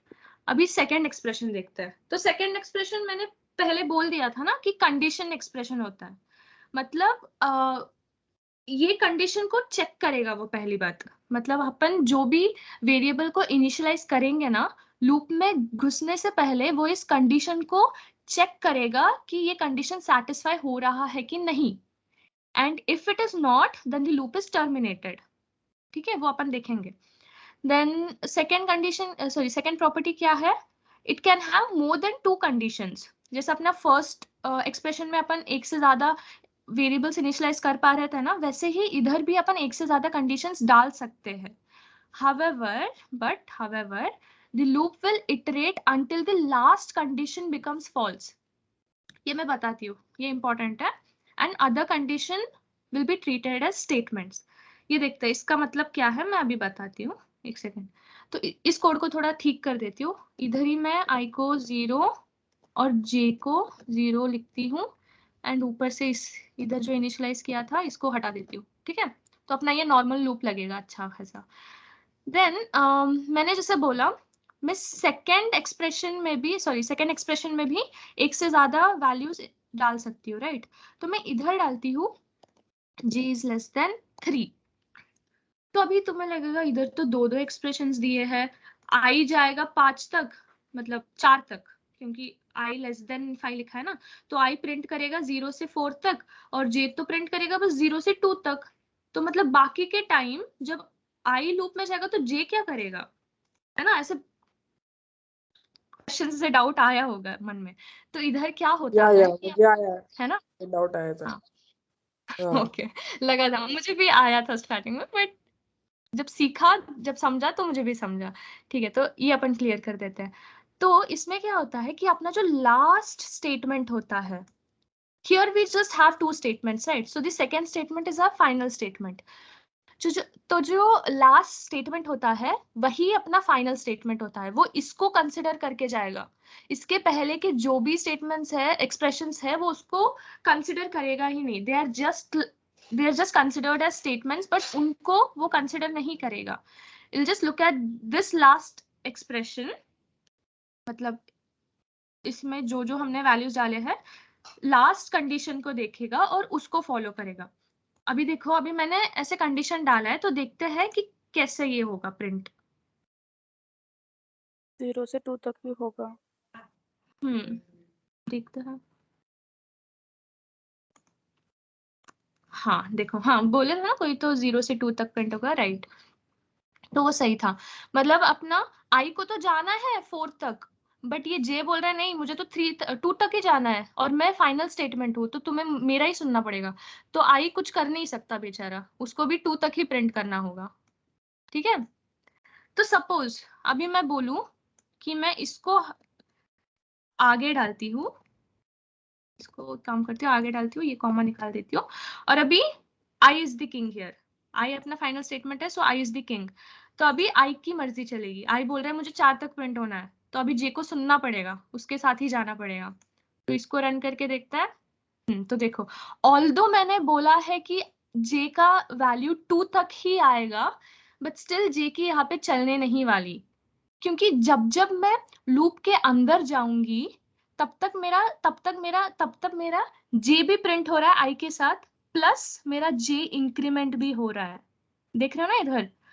तो जब मेरा 2 तक प्रिंट हो जाएगा, उसके बाद ये वापस लूप में जाएगा ऊपर और इंक्रीमेंट, हाँ ये कंडीशन पे अपन आएंगे, ये अपडेट कैसे होता है अपन देखेंगे। तो ये आई प्लस प्लस लिखा है, तो एवरी टाइम अपन लूप में वापस आते हैं तो अपना आई 1 से इंक्रीमेंट होता जाता है। तो जब तक अपना 2 था तब तक ठीक है, दोनों चल रहे हैं, बट जैसे अपना 2 के बाद वापस लूप में आए अपन ऊपर, तो 2 का ये आई हो गया 3, जे भी हो गया 3, जे तो लूप से बाहर निकलने के पहले ही 3 हो गया, क्योंकि लूप के अंदर ही मैंने जे प्लस प्लस लिखा है, तो जे भी हो गया 3, ऊपर आके आई भी हो गया 3, बट जे बोल रहा है कि मुझे 2 तक ही प्रिंट करना था, बट जे की नहीं चलने वाली, इधर आई की चल रही है, इसलिए वापस अंदर आके आई के साथ जे भी प्रिंट हो रहा है। इसलिए जब तक जे आई चाहता है तब तक ये इसको प्रिंट करते जाएगा। तो अपन 4 तक आया, मतलब आई और जे के वैल्यूज। ठीक है, ये समझा? हाँ समझा। समझ में आया। हाँ समझा। ग्रेट। तो ये भी कंडीशन जो होता है ऑप्शनल होता है, मतलब तुम्हें लिखने की जरूरत नहीं है ये एक्सप्रेशन भी, मतलब इट्स नॉट नेसेसरी ऐसे बोलना है। तो अगर तुमने कंडीशन डाला ही नहीं, if there is no condition, तो अपने लूप को पता ही नहीं अपने को रुकना कब है, तो अपना लूप क्या करेगा, इनफाइनाइट लूप में चला जाएगा। इनफाइनाइट लूप पता है तुम लोग को? हाँ हाँ चलते हाँ, जाता वो है। जो एंड नहीं होगा कभी। हाँ, कभी एंड नहीं होगा, वो चलता जाएगा चलता जाएगा चलता जाएगा, मतलब जितना अपना मेमोरी हो ऑब्वियसली वो भरने के बाद वो रुक जाएगा, बट तब तक वो चलता जाएगा। ठीक है, तो वो तुम लोग ट्राई करो, तुम लोग ट्राई करके देखो। ठीक है, तो ये दिस इज ऑप्शनल हो गया। ठीक है, तो फिर अपना दीदी हेलो। हाँ बोलो। हेलो। हाँ बोलो हाँ बोलो। वो इनफाइनाइट वाला थोड़ा बताओ ना, मेरा एरर आ रहा है थोड़ा। अच्छा ठीक है, मैं इसको निकाल देती हूँ। ठीक है, रन कर रही हूँ। अच्छा तुम लोग साइड बाय साइड कर रहे हो क्या? हाँ मैं कर रही हूँ। हाँ ग्रेट ग्रेट। हाँ देखो, मेरा दिख रहा है इधर, चलता जा रहा है चलता जा रहा है चलता जा रहा है, दिख रहा अरे है?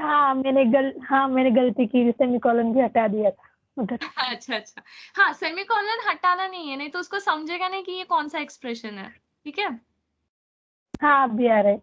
हाँ थैंक यू। ग्रेट। तो इधर मैं डाल देती हूँ अपने जो पहले वैल्यूज थे, और जे को 3 कर देती हूँ। फाइन, तो ये समझा सेकेंड एक्सप्रेशन। अभी और एक पॉइंट है, सेकेंड एक्सप्रेशन को ना अपन एक नंबर से भी एक्सप्रेस कर सकते हैं। मतलब तुम लोग को पता होगा ना कि सी लैंग्वेज में whenever we write 0 is considered as false, है ना, and any other number other than 0, non-zero number, non-zero value, 1 हो 2 हो 3 हो कुछ भी हो, all these numbers are considered as true। होता है। हाँ ग्रेट। तो अगर मैं 0 डालू उधर, कंडीशन डालू 0, तो मतलब वो बोल रहा है कि फॉल्स है, मतलब मेरा कंडीशन कभी सेटिस्फाई नहीं होगा, तो मेरा लूप कभी रन नहीं होगा, so it will never run. But मैं अगर कोई और वैल्यू डालू, कोई और इंटीजर वैल्यू डालू, तो वो बोलेगा कि the condition is always true, तो मतलब फिर से अपना जो प्रोग्राम है वो इनफाइनाइट लूप में चला जाएगा। ठीक है, और इनफाइनाइट लूप भी बहुत यूजफुल है गाइस। जब गेम्स एंड ऑल बनाते हैं ना, उसमें मोस्टली इनफाइनाइट लूप का यूज होता है, तो वो अपन अभी नहीं देखेंगे तुम लोग एक्सप्लोर कर सकते हो ज्यादा वहां पे चाहिए तो, बट जस्ट बताया कि उसका भी यूज होता है। ठीक है, तो ये सेकेंड एक्सप्रेशन समझा सबको? कंडीशन है। हाँ गुड। तो अभी थर्ड एक्सप्रेशन देखते हैं अपना। जो थर्ड एक्सप्रेशन होता है वो अपडेट करता है अपने लूप के वेरिएबल को। ओके, अपडेट करता है अपने लूप के वेरिएबल को, मतलब वो बताता है कि नेक्स्ट टाइम जब तुम लूप के अंदर जाओगे तो तुम्हें वेरिएबल को कैसे चेंज करना है, उसको ऐड करते जाना है या माइनस करते जाना है, मतलब कुछ भी जैसे तुम कंडीशन डालोगे उसके ऊपर है। And we can update more than one variable at the same time and even this is optional. देखो हमने पहले दो एक्सप्रेशंस में भी देखा था कि you can update more than one variable, है ना। तो इसको भी इधर भी तुम एक से ज्यादा वेरिएबल्स को अपडेट कर सकते हो and even this condition is optional. वो कैसे, वो भी देखेंगे। तो अभी मैं क्या करती हूँ, अभी मैंने इसके अंदर j++ डाला था, तो इसको इधर से हटा के मैं ये थर्ड एक्सप्रेशन में ही कॉमा डाल के j++ लिख दूंगी। ठीक है, तो मतलब जब जब मेरा लूप से बाहर जाएगा और अपडेट की तरफ जाएगा तब तब i भी ++ होगा, j भी ++ होगा। तो ये भी सेम वे में रन करने वाला है। चलो मैं रन करके दिखाती हूँ।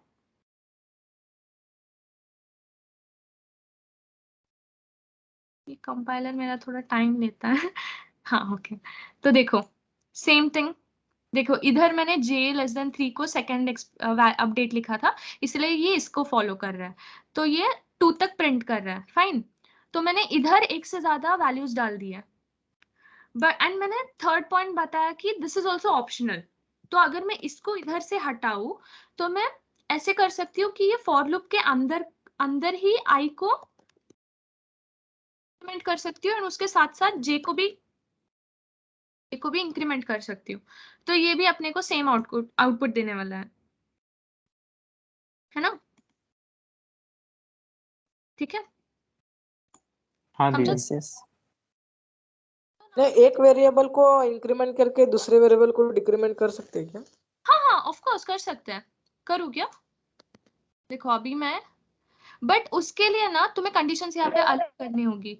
अभी मेरा j में एक काम करती हूँ, j को मैं लिख देती हूँ 5 लिख देती हूँ, और जब तक मेरा j इज ग्रेटर देन 0 लिख देती हूँ, और इधर को मैं j माइनस माइनस करती हूँ। अभी ठीक है, आराम से समझते हैं। मेरा i को मैंने इनिशियलाइज किया 0 से, मेरा i कब तक प्रिंट होगा? जब तक मेरा i 5 से कम है, मतलब 0 से लेके 4 तक प्रिंट करेगा। क्योंकि मैंने यहाँ पे अपडेट क्या दिया है, i++ हो रहा है, मतलब 0 + 1 1, तो ऐसे करते करते 0 1 2 3 4 तक जाएगा वो। एंड मैंने j में क्या कंडीशन दिया, j मेरा 5 से स्टार्ट हो रहा है, ठीक है, एंड j मेरा माइनस माइनस हो रहा है, मतलब मेरी j की वैल्यू रेड्यूस होने वाली है। कब तक?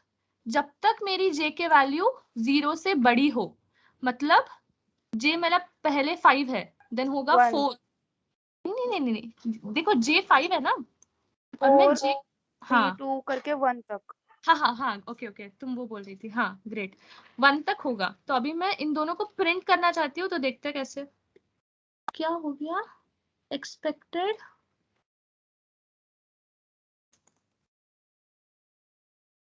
क्या है इधर, expected identifier, this one before the numeric constant 5।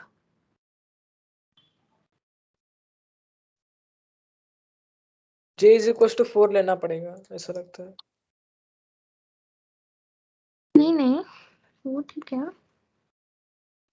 क्या एरर दे रहा है मुझे भी नहीं समझ रहा। एक्सपेक्टेड अरे कुछ नहीं, वापस से रन कर, ठीक हो जाएगा। हाँ देख हो गया। तो मेरा जो i है, देखो यहाँ पे दिख रहा है 0 से लेके 4 तक प्रिंट कर रहा है ना, और j जो है वो ऑपोजिट वे में प्रिंट कर रहा है, 5 4 3 2 1। समझे ना, मतलब एक साथ तुम दूसरे कंडीशंस भी डाल सकते हो, ऐसे नहीं है कि इंक्रीमेंट करना है तो बस इंक्रीमेंट ही करना है, डिक्रीमेंट भी कर दो, कुछ भी कर दो। समझे? हाँ ओके हाँ। तो अभी आगे बढ़ने से पहले ना मैं एक चीज बताना चाहती हूँ कि ये अपना फॉर लूप चल कैसे रहा है। अभी मैंने एक्सप्रेशंस बताए तुम लोग को, एक्सप्रेशन 1 एक्सप्रेशन 2 एक्सप्रेशन 3 क्या होने चाहिए वो तो समझा, मतलब तुम्हें किधर क्या लिखना है वो समझा तुम्हें। एक काम करते हैं, इसको सिंपल बनाते हैं समझने के लिए। मैं ना j को हटा देती हूँ, फाइन, एग्जैक्ट बताती हूँ कि अपना ये चल कैसे रहा है। तो इनिशियली क्या होगा, हमने इनिशियलाइज किया i को 0, फर्स्ट कंडीशन, फर्स्ट एक्सप्रेशन, मतलब अपना i का वैल्यू क्या है अभी बताओ? 0 0 है। 0 Great. तो अभी हमने i को 0 वैल्यू दिया, तो वो लूप के अंदर जाने से पहले क्या करेगा कि ये कंडीशन को चेक करेगा, which is a second expression. इसको चेक करेगा कि क्या अपना i लेस देन 5 है, क्या 0 लेस देन 5 है? ऑब्वियसली है। हाँ ऑब्वियसली है, राइट। मुझे नहीं पता इसलिए मैं आप लोग को पूछ रही हूँ। ठीक है, आप बोलते हो है तो है। तो अभी ये क्या करेगा, अभी ट्रू है तो ये जाएगा लूप के अंदर। देखो ये मैं वापस दिखाती हूँ तुम लोग को। इधर क्या था, लूप स्टार्ट हो रहा है अपना, इनिशियलाइज करके हमने स्टार्ट किया, फिर वो चेक करेगा कंडीशन को। अगर कंडीशन ट्रू है तो वो एग्जीक्यूट करेगा लूप को, मतलब लूप में जो कोड हम चाहते हैं वो रन, मतलब जो करना चाहते हैं कोड जो लिखा है उसको वो एग्जीक्यूट करेगा। तो यहाँ पे मैंने सिंपल कोड लिखा है, मुझे बस प्रिंट करना है आई को। तो इनिशियली मेरा आई 0 प्रिंट करके आएगा। ठीक है, तो ये हो गया, पहला पार्ट हो गया। फिर अभी इसके बाद देखो एग्जीक्यूट हुआ, फिर वो अपडेट की तरफ जाएगा एंड अपडेट होके वापस चेक की तरफ जाएगा। एक काम करते हैं, ठीक है चलो। तो ये अपडेट करेगा, मतलब इधर से आने के बाद ये इधर जाएगा, जो अपना थर्ड एक्सप्रेशन है। इधर क्या बोला है हमें, ऑर्डर क्या दिया है, +1 कर दो। हाँ इंक्रीमेंट कर दो, तो अभी 0 + 1 होगा। 0 + 1 कितना होता है अपना 1, तो 1 हुआ। फिर से वो वापस कंडीशन को चेक करेगा, इज दिस कंडीशन ट्रू और not? True. Yes true. Yes true है, मतलब again will go to execute. ठीक है, तो वापस अंदर जाएगा, एग्जीक्यूट करेगा इसको। अभी 0 के बाद अपना वैल्यू 1 था तो 1 प्रिंट किया। फिर इधर से वापस वो जाएगा अपडेट की तरफ। मतलब ये जो फर्स्ट इनिशियलाइजेशन है ना, ये इस पूरे मूवी में बस एक ही बार आने वाला है। एक ही बार हुआ। हाँ, बस स्टार्टिंग में, बस अपने को वैल्यू इनिशियलाइज इधर से स्टार्ट करना है, उतना ही उसका काम है। स्टार्ट करने के बाद वो बस कंडीशन चेक करेगा, अंदर जाएगा, एग्जीक्यूट करेगा एंड देन अपडेट होगा। ठीक है, अपडेट होगा, वापस कंडीशन चेक करेगा, ट्रू है तो वापस अंदर जाएगा एंड देन एग्जीक्यूट होने के बाद वापस अपडेट पे जाएगा। अभी इनिशियलाइजेशन का कोई काम नहीं है। एक बार अपना लूप चालू हो गया तो बस इधर अपना कोड घूमता रहेगा इन दोनों में। ठीक है, तो ऐसे करते करते ये 1 को प्रिंट करेगा, 2 को प्रिंट करेगा, 3 को प्रिंट करेगा। 3 को प्रिंट किया, अभी इधर गया प्लस किया, तो अभी i का वैल्यू बन गया 4। फिर वापस कंडीशन को चेक करेगा, is 4 less than 5? Yes, so it will print 4 again. And then वापस आएगा बाहर, इधर से अपडेट होगा, 4 + 1 अभी हो जाएगा 5। Is 5 less than 5? No At this point देखो अभी फॉल्स हुआ, इस यहाँ पे जाके अपना कंडीशन फॉल्स हुआ, so it will directly exit the loop। मतलब चलो बाय बाय, हमें बाहर जाना है अभी, तो अभी लूप के अंदर जाना ही नहीं है, इधर से सीधा बाहर चले जाओ। आगे जो भी कोड हमने लिखा है उसको एग्जीक्यूट करने जाएगा। वो नहीं है कोड तो हो गया, अपना प्रोग्राम खत्म, इधर ही हो गया। तो ये समझा ना कैसे चल रहा है लूप? क्रिस्टल हाँ समझना है। मस्त मस्त, मस्त सिखाया। थैंक्स। हाँ सच दिमाग में। में बैठ गया पूरा कंसेप्ट। ग्रेट, अभी भूलना नहीं है, कुछ भी डाउट हो सब कुछ पता है अपने को, भूलेंगे भी नहीं। ग्रेट। भूलेंगे नहीं हम। तो ना अभी और एक कॉन्सेप्ट है फॉर लूप में, वो है नेस्टेड फॉर लूप। इसको देखना है जरा। नेस्टेड फॉर लूप क्या होता है, एक फॉर लूप के अंदर अगर दूसरा फॉर लूप है, एक के अंदर एक, उसको बोलते हैं नेस्टेड फॉर लूप। तो मुझे एक बात बताओ, तुम लोग को अभी वो असाइनमेंट दिया है क्या, वो एस्ट्रिक्स को प्रिंट करना है ऐसे फॉर्मेट में, इधर एक एस्ट्रिक होगा। नहीं।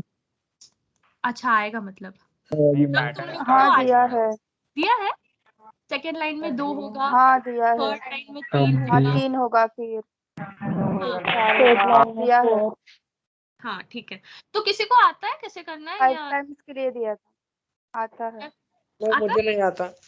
नहीं आता? नो हाँ नो। हाँ मुझे भी नहीं नहीं नहीं आता। चलेगा चलेगा, सीख लेंगे। हाँ तो अभी ये सीखते हैं, इसको हटा देती हूँ पूरा। तो पहले मैं एक काम करती हूँ, हाँ मैंने बोला ना nested loop, nested for loop. तो इस केस में we are going to use nested for loop. अपन ना एग्जांपल से ही सीखने वाले हैं कि नेस्टेड फॉर लूप होता क्या है। तो मैं बिल्कुल टेक्निकल डेफिनेशन तुम लोग को बोलने नहीं वाली, ओके?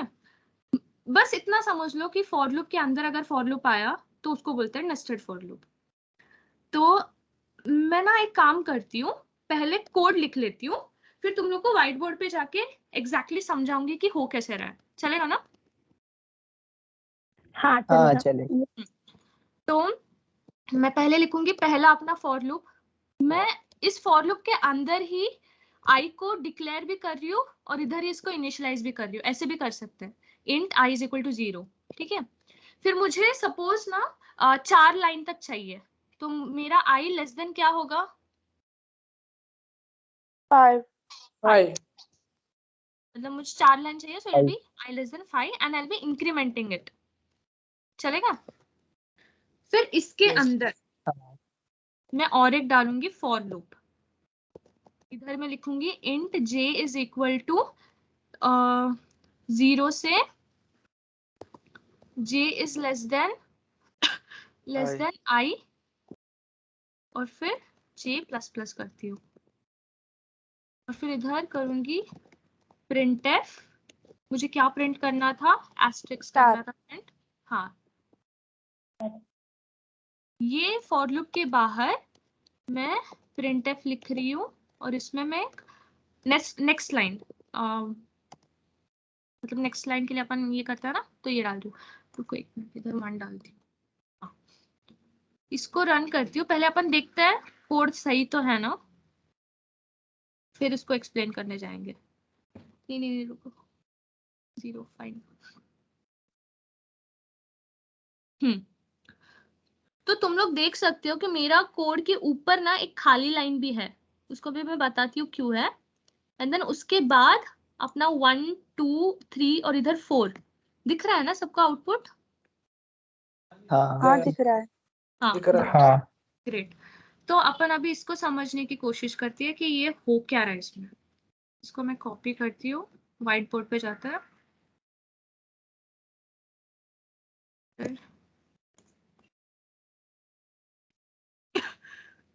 ओके, तो एज आई सेड कि पहले क्या होगा, इनिशियलाइज किया है, चलो आई का वैल्यू है क्या? 0, ओके? फिर इनिशियलाइज करने के बाद क्या होगा तुम लोग बताओ?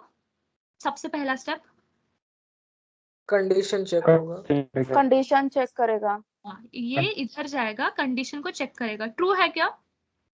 यस है। तो ये अंदर जाएगा। अभी अंदर जाने के बाद देखा कि अरे इधर तो और एक फॉर लूप है, चलो अभी इसको भी करते हैं। तो इधर इनिशियलाइज किया j को 0, तो j को भी कंडीशन देखना पड़ेगा ट्रू है कि नहीं, है ना? j को भी देखना है। हाँ. तो इज 0 लेस देन 0? नो, हाँ इट्स नॉट लेस देन 0। तो ये जाएगा नहीं इसके अंदर। तो ये वाला फॉर लूप इधर खत्म हो रहा है, ये इधर पे खत्म हो रहा है फॉर लूप, तो इसके अंदर जाएगा नहीं, सीधा फॉर लूप के बाहर आएगा।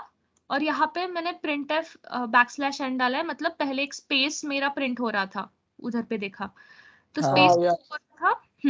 तो ये फॉर लूप के बाहर आया, ये वाले अंदर वाले फॉर लूप के बाहर आ गया है ना, फिर स्पेस को प्रिंट किया। फिर अभी ये वाला फॉर लूप जो है उसका एंड इधर है, तो अभी इधर आने के बाद ये किधर जाएगा? सीधा अपडेट को जाएगा, ठीक है? फिर अभी मेरा i का वैल्यू था 0, तो प्लस प्लस हो गया, तो हो गया 1 बराबर। तो कंडीशन चेक होगा, इज 1 लेस देन 5? यस। वापस अंदर जाएगा, j का वैल्यू इज 0, इधर i का वैल्यू इज 1 ना, एंड j का वैल्यू 0, so लेस देन 1। अब वो बड़ा हो गया। Yes it is right. हाँ, तो अभी इसके अंदर जाएगा एंड देखेगा अरे मुझे प्रिंट करने बोला है, किसको, एस्ट्रिक्स को प्रिंट करने बोला है।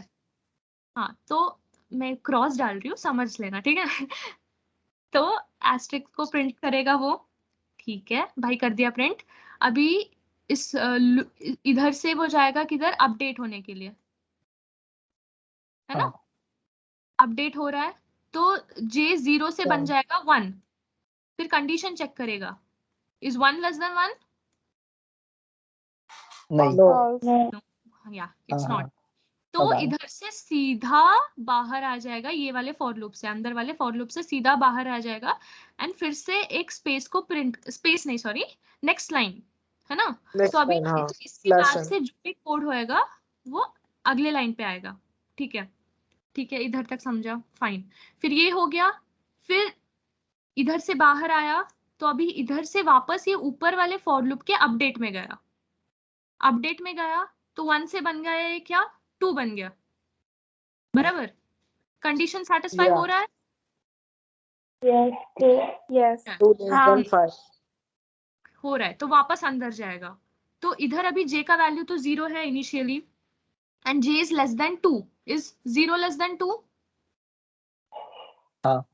Yes. It's less than 2. Yes, So yes. we print asterisk once, अंदर जाके इसको प्रिंट करेगा। फिर इधर से ये अपडेट को जाएगा, अभी J का वैल्यू 0 था तो अभी J का वैल्यू हो जाएगा 1, तो इज 1 लेस देन 2?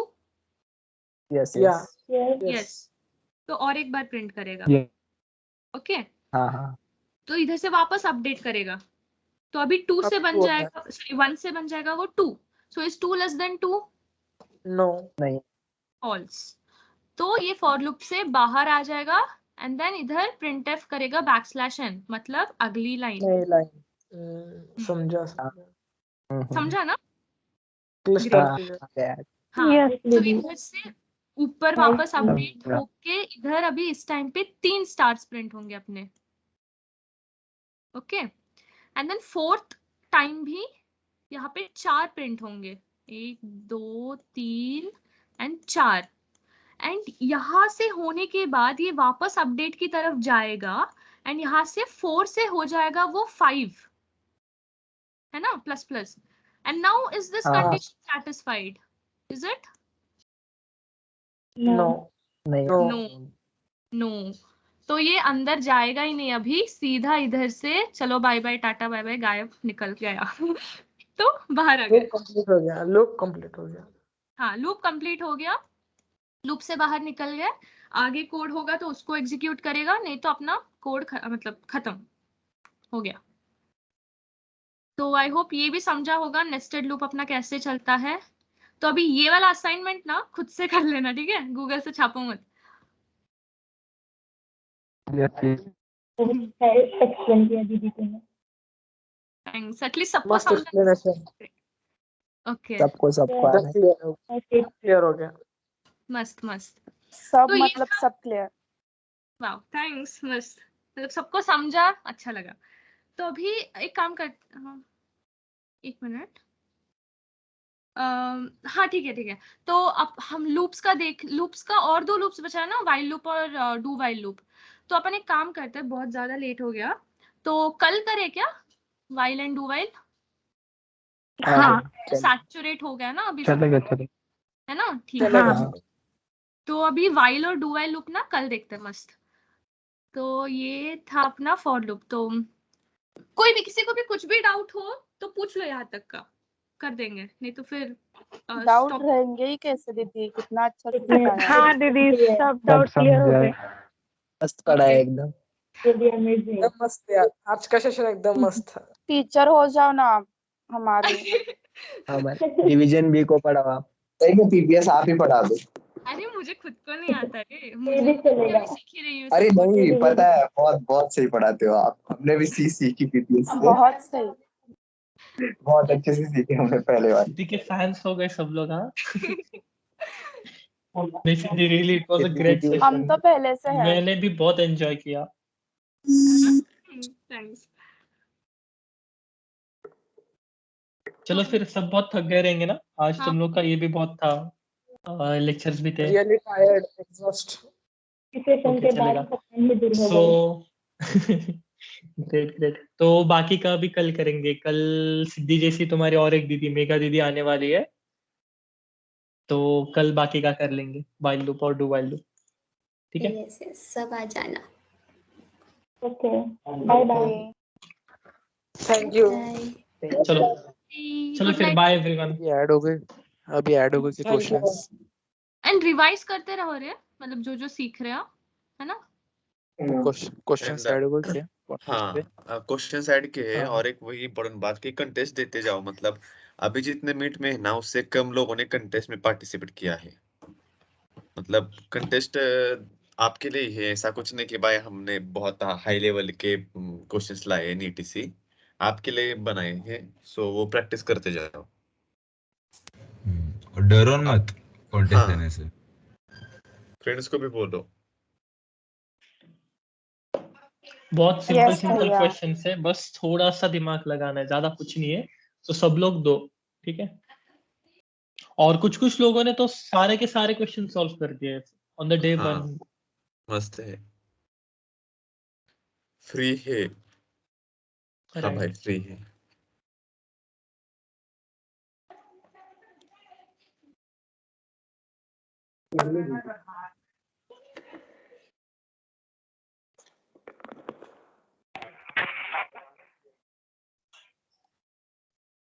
लीव कर दे अब। हाँ हाँ चलेगा, चलो बाय, हम लोग भी जाते हैं अभी। Bye bye and thank you. Siddhi सच में बहुत अच्छा सेशन दिया तूने, अरे कोई नहीं रे, सबको समझाना उतना ही ग्रेट। बहुत अच्छे से समझा रहेगा। ये व्हाइट बोर्ड वगैरह पे तूने समझाया ना, so it was a really good thing. हाँ, अरे फॉर लूप नहीं तो वैसे समझता नहीं रे, कहाँ से किधर जा रहे हैं सब। चलो कल किसका है अभी? मेघा मैम। था एंड देन अरे भी है। हाँ अरेज किसका है? शर्वरी है ना शायद। दिव्या है, और कौन है?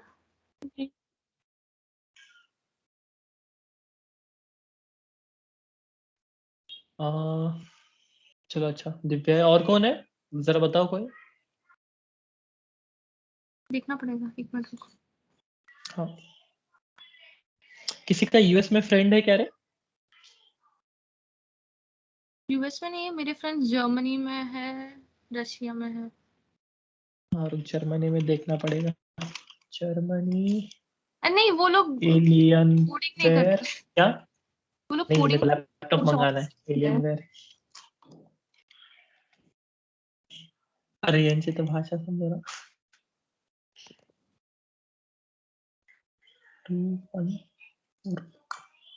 अरे का ना दिव्या और शुभम है। अच्छा अरे शुभम आया था बेचारा, ठीक है चलेगा चलो।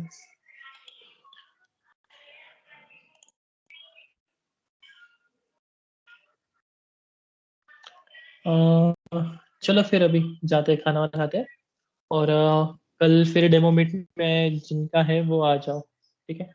सॉरी अगेन लंबा खींचा ना। नहीं नहीं तो वो क्या बोलते हैं, माइनस प्लस हो गया पूरा। तूने इतना अच्छा सेशन दिया कि उस पर किसी का ध्यान ही नहीं गया कि टाइम ज्यादा हो रहा है। ऐसा होता है ना, ज्यादा होने के बाद लोग लीव करने लग जाते हैं ना, लेकिन आज लास्ट तक बहुत लोग थे, तो ज्यादा फर्क नहीं पड़ा उसका। चलो फिर बाय एवरीवन। बाय।